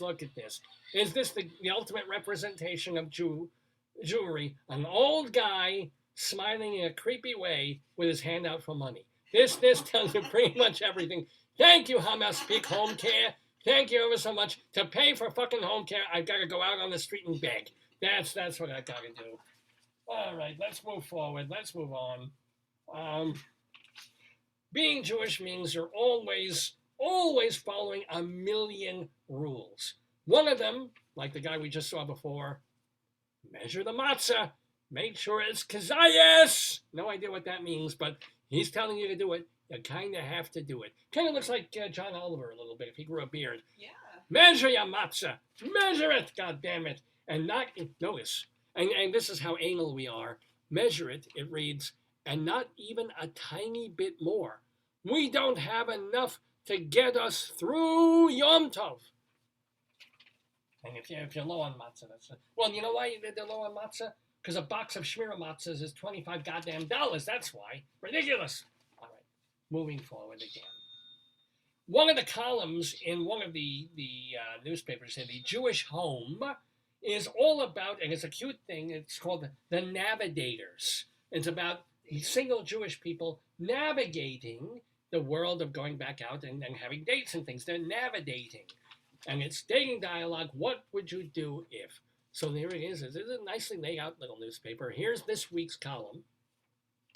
Dear Navigators, first of all, thanks for the great column. My family reads it every week and discusses it at our Shabbos table. Secondly, I had a question I was hoping you could help me with. I'm a 20... It's like an agony aunt. It's an agony aunt. It's Dear Abila. Abby was Jewish. Yeah. Abby and Ann Landers were. Tanta. I'm a 28-year-old older single. I love that. 28 years old, older single. In that community, if you're 16 and not married yet and not a grandparent by 17, you got a problem. I'm single who has been in shidduchim for a while now. That means she's being introduced to people. I took the COVID vaccine, and this is a man, by the way. I took the COVID vaccine and booster shots trying to be responsible. Good. Now I am, sorry, this is a girl. Forgive me. This is a girl saying this. So she took the COVID vaccine and the booster shots. Now I am encountering many shadchanim, single men, who are telling me that a lot of guys are looking for un-COVID vaccinated girls. What? Because of what they say, of what some of them say is, quote, a fertility risk. What? How do young men know about this, Rabbi? This is not to debate the vaccine. I know everybody has their opinions on it. I'm just wondering, can I feign that I did not have the vaccine in order to get more dates? Ooh, I know it sounds dishonest, but at this point, I'm desperate. Go to a shidduch, right? Well, that's the thing. She's going to matchmakers, and the matchmakers are coming back and telling her that men don't want to date her because she's vaccinated, and therefore her ovaries have gotten all shriveled and are making autistic children. What should she do? Well, I don't have the answer on this one, but I imagine she's told not to lie. I imagine she wants to tell that she doesn't want to get her relationship off to a start where, when I said that, and 4 years later they've got a kid with 6 heads and 14 toes, and then went around like this, goes into politics. Genetics, Rabbi. That's genetics, Rabbi. Well, yeah, they're all into marrying. Of course they're afraid of fertility. What did they say? I don't have. I should have kept the other part. Yeah, I don't have. Maybe we can look it up. It's the Jewish Home, the Navigator column. And while you're looking that up, see, like, what let's do something a little bit less serious. There are a lot of things you do on Passover. You recline when you're eating. You go to synagogue. You eat matzah. You eat horseradish. Here's what you really ought to do on Passover. Oh yes, this Pesach, it's time to flip. I don't know what this has to do with Passover at all, but there's some kind of horrible circus that was coming through. I don't know if you can actually see the picture on this. Tuesday and Wednesday have Chol HaMoed, which means that you can actually go out and do things. And look who's part of this. Hosted by Cousin Nachum. Cousin Nachum. I'm not going to say he's a child molester. I'm just going to say, what's he doing involved in all of this? I don't know. What else is on? 2 shows each day. Tickets start at $30. PesachCircus.com. Oh, by the way, special guest, Nachas. All right. Moving on. Going to do a couple more of these as part of Rabbi Saul Reads the Papers. Latest New York City attack, just in case We're not safe in Great Neck. We're not safe in New York either. Jew hit on having you in. Not just a Jewish person, not just a guy's name, but no, Jew hit on. Were Jew hit on having you in? No, we're Jew. He has a name. A yeshiva bacher Do they walking. not put the name because he's young? They don't actually mention, maybe. At least one of the suspects yelled, quote, "Free Palestine," during the assault. Look, I'll take anything that's free. If you want to wrap it up and give me a free Palestine, I'll take it. And then I'll move all the Arabs out of it and then leave it Jewish like it should be. The NYPD responded to the scene of the assault, and Flatbush Shomrim were canvassing the area in search of the suspects. Okay, just a little anti-Jewish violence to remind us who we are and what we face. As a matter of fact, this is wonderful. This is part of a much longer story. But you know how they break out a sentence of a story in newspapers to catch the eye, to make you interested, to have you further read the rest of the paper because this quote was in there. And this is the quote that's part of this article. This basically tells you everything you want to know about Jewishness right here. Look at this. Here it is on this page. Rav Nota was quiet for a moment and then responded, quote, "I see a Jew in pain. I see a Jew in pain," unquote. Maybe he was on Avenue M, maybe he was on Great Neck, but this is what we do. The Rabbi was like, wait, no, I don't see two young girls in the shower. No, I'm not picturing my next house. I'm thinking, Jew in pain. Jew in pain. All right. Let's see what else we got here. Oh boy. Here's a Jew who should be in pain. No idea what the hell's going on with this, but this is happening, or it happened. Science guy. Oh yeah, nothing funnier than a man in a white coat and a green hat. I'm just hoping that white coat has straps when they can put him in a room where it's all soft and he doesn't hurt anybody. That's all I really care about. All right, moving on to the next thing. Speaking of people who belong in white coats, it's Uncle Moishy. Yes. Oh, great new. This is how long it's been since I've done this segment. This is Uncle Moishy, new Hanukkah book and music album. Oh boy! And there's a bonus. Free tzedakah pouch. So not only will you spend money on these items, but you gotta take a little bit of money and give it to the poor as well. Uncle Moishy plus Domi Gross. Ooh. All for you. Anything else funny here? No. Available at your local Hebrew bookseller or at artscroll.com. Oh boy. We'll just do one or two more of these. This is, I told you that when you're Jewish, the whole thing is that you live after rule after rule after rule after rule. Here's another one, just in case you did not know. This is real. This is not a joke. This is not a cartoon, even though there's a drawing in it. Let me see if I can read this here. If you think a petting zoo during Passover, if you visit a petting zoo during Passover, be aware that the animal feed is chametz. Whoa. Because you're worried about this. Because on the Passover holiday, not even food you're eating, but food that you're feeding to an animal happens not to be kosher for Passover. By accepting it by the entrance or buying it from the vending machine, it is no different than buying bread on Passover.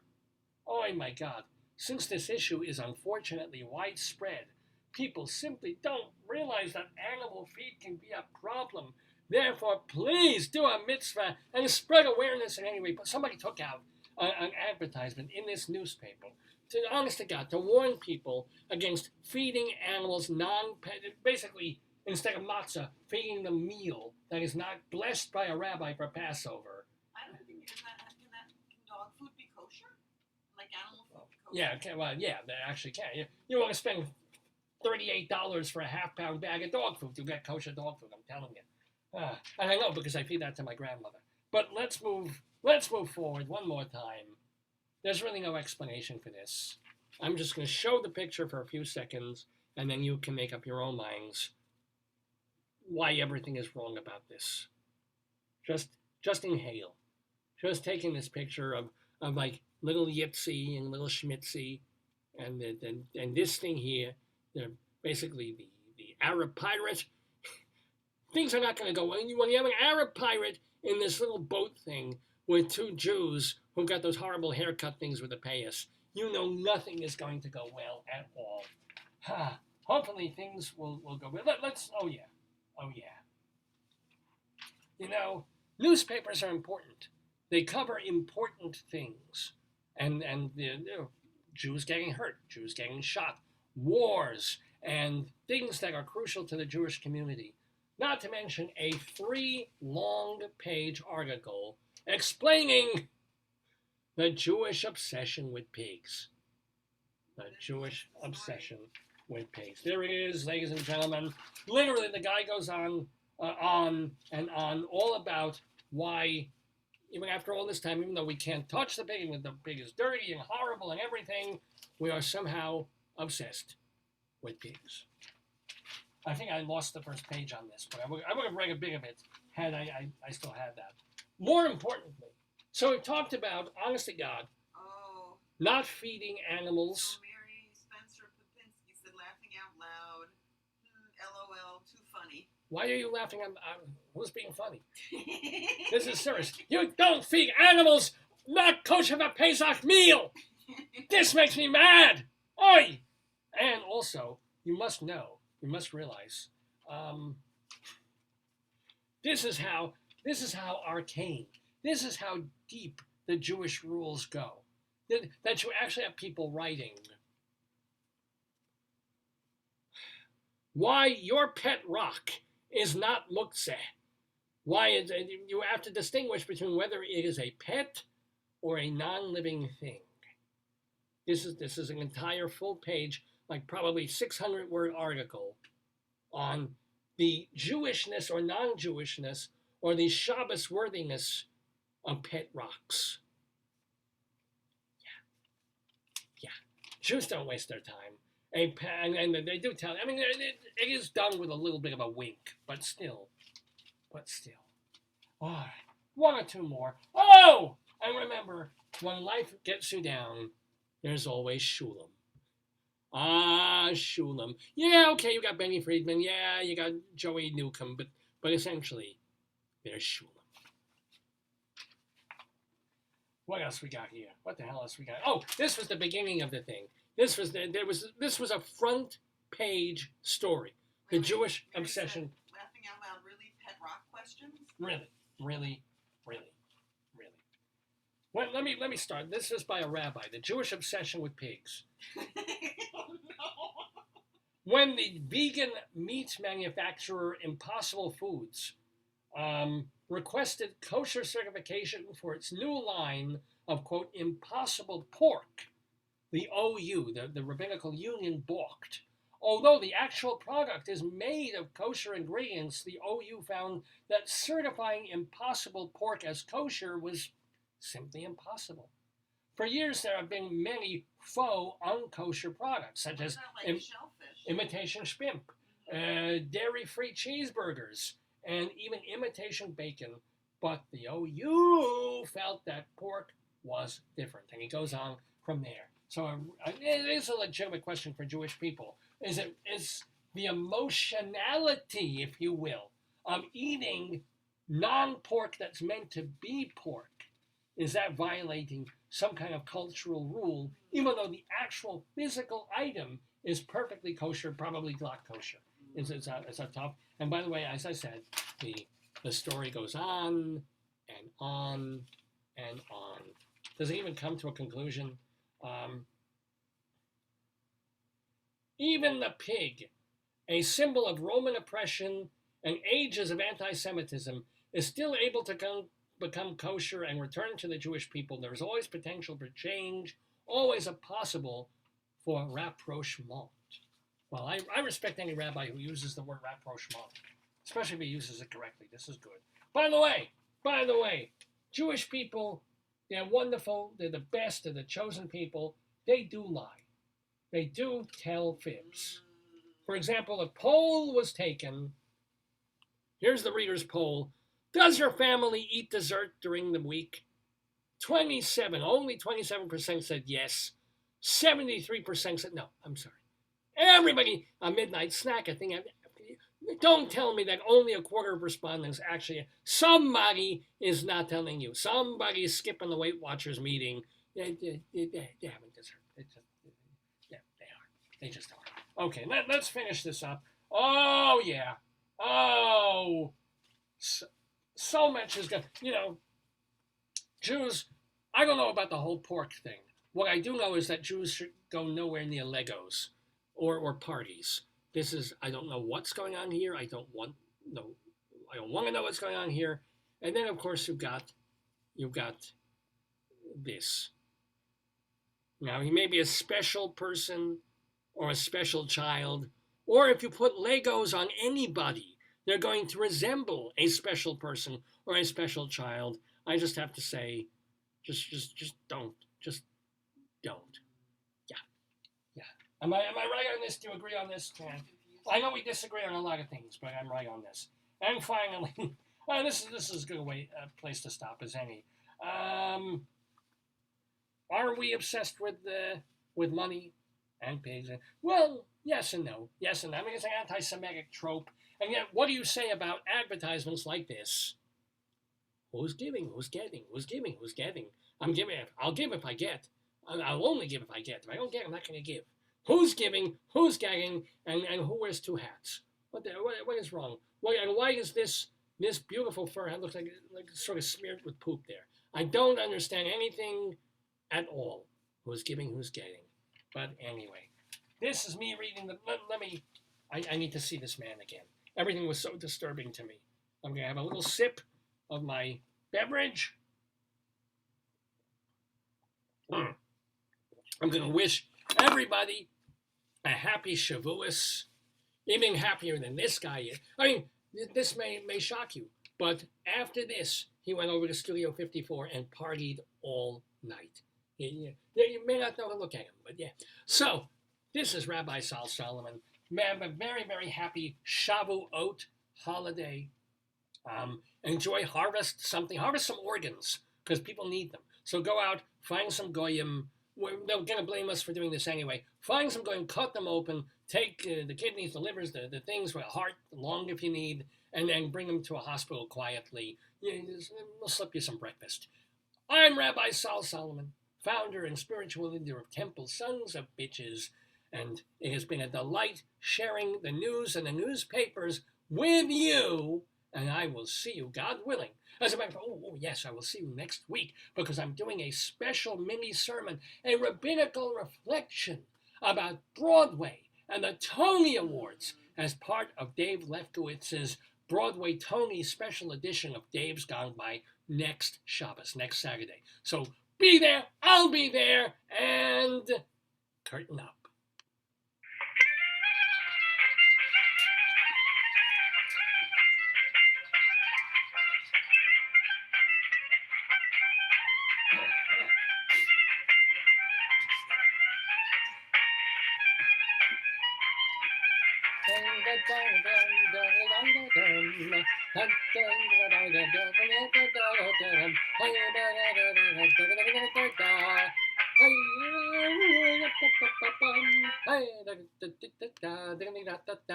Well, it is a little bit in the afternoon, here in the Daverhood.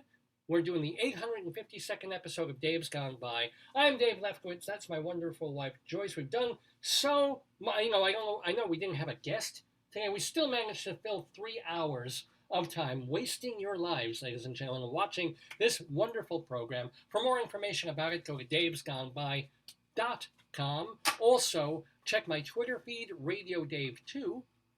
I do have to thank also the folks who've been on this episode of the show. Rabbi Sal Solomon.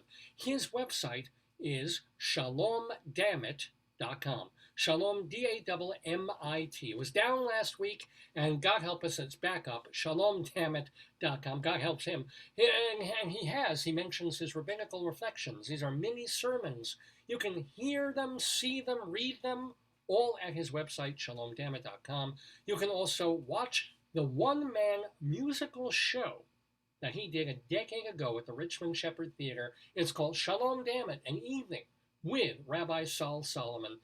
The video is on YouTube. There's a link to it from shalomdammit.com, plus his hilarious television show that he did for Long Island Cable TV. There's links to that on shalomdammit.com as well. So do check out that website and his Twitter feed at Rabbi Saul, S-O-L, at Rabbi Saul Solomon. So thank you to Rabbi Saul for being with us, and yes, he will be with us next week as well.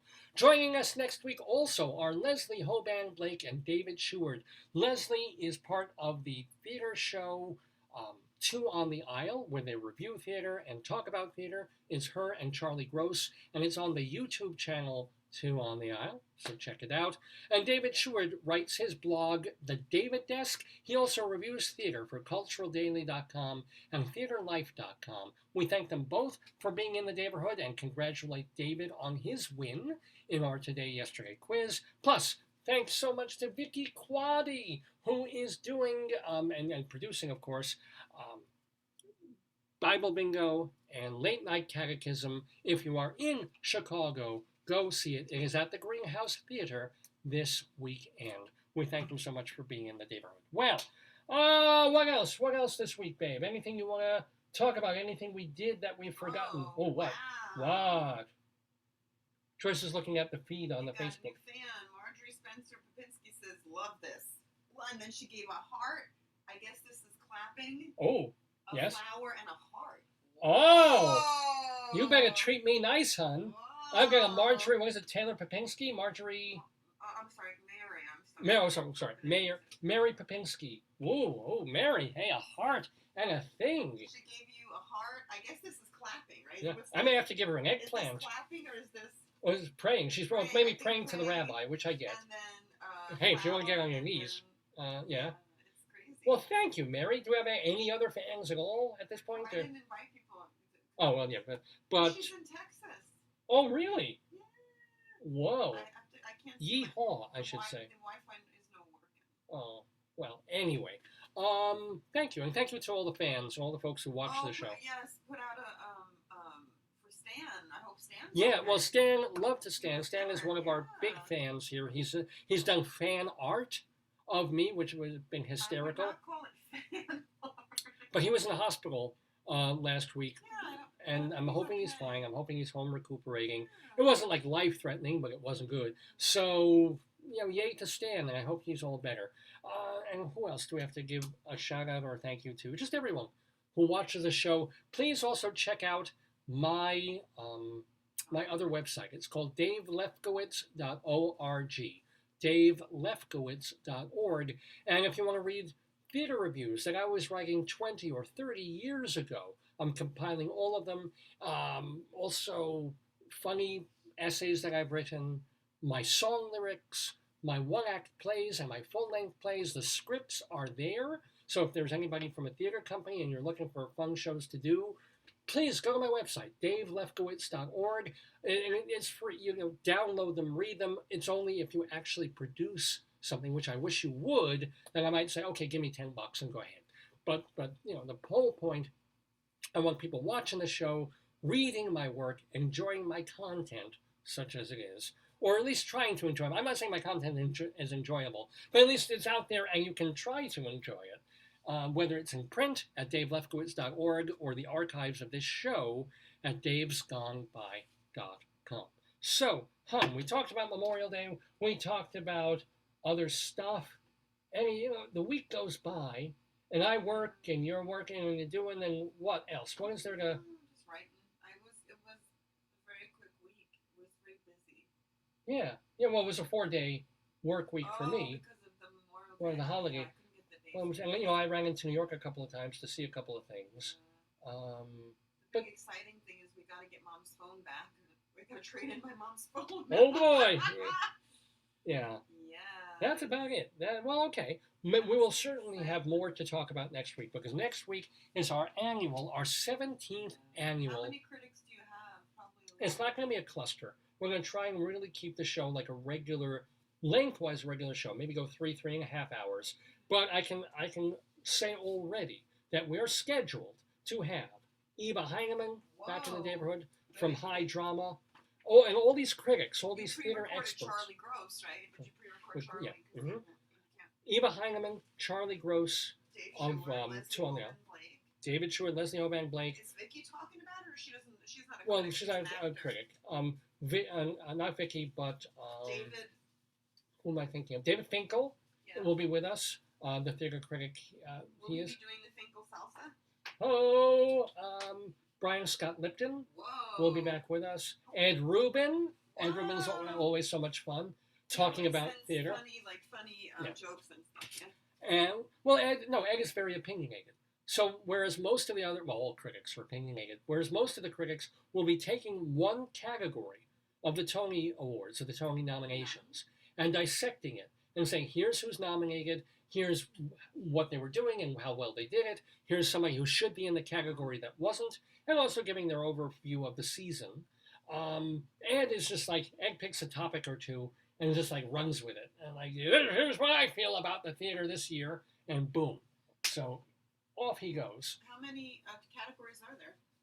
Oh my God, there's probably, all told, a good 20 or something like that. Because remember, you've got play, musical, revivals, acting, lead acting categories, featured acting categories, set of a musical, set of a play, this about that. There's a lot. We're not going to cover every single one of I was them. gonna say, you don't have critics for everything. No. When we were trying to do that years ago, when the show ran 7 hours, it was like critic after critic. It was like, okay, best orchestrations, yeah. But Best orchestration. I loved every minute of it. We're going to try and streamline it a bit, so we get a nice tight 3 or 3.5 hours of lots of people talking about theater, loving theater. Don't forget, one of them is a Tony nominee. Now, on our Tony shows, we've often had people who were Tony nominated. For example, the choreographer Bill T. Jones, and he won that year. He was up, I think, for Fela, or I forget which show. But Bill T. Jones, he was a guest on the show. He won. We've also had the late Rebecca Luker on one of our Tony shows. Danny Burston was on. Rondi Reed, the Chicago actress. So we've had. And this time, we will have scenic designer Adam Rigg, a very, very, very busy and good set designer. He is going to be part of the show as well, because he, as I mentioned, he did the really, really amazing set for The Skin of Our Teeth at Lincoln Center on Broadway. I think it's his first Broadway credit, and he went all out, and they went all out with him on the set for this show. So Adam Rigg will be among the people that we're talking to next Saturday. It's our usual time, usual place. It will be the 853rd episode of Dave's Gone By. So stay tuned to the website, davesgoneby.com, and this Facebook page for news about the upcoming Tony broadcast a week from today. Most important, 9 o'clock Eastern Time, next Saturday, June 11th. Be with us. 9 Eastern, the 853rd episode of Dave's Gone By, our 17th annual Total Theater Tony broadcast show. With me, Dave Lefkowitz, my wonderful wife, Joyce. Until then, don't miss your Daves going by. Oh. And gone by. Days gone by,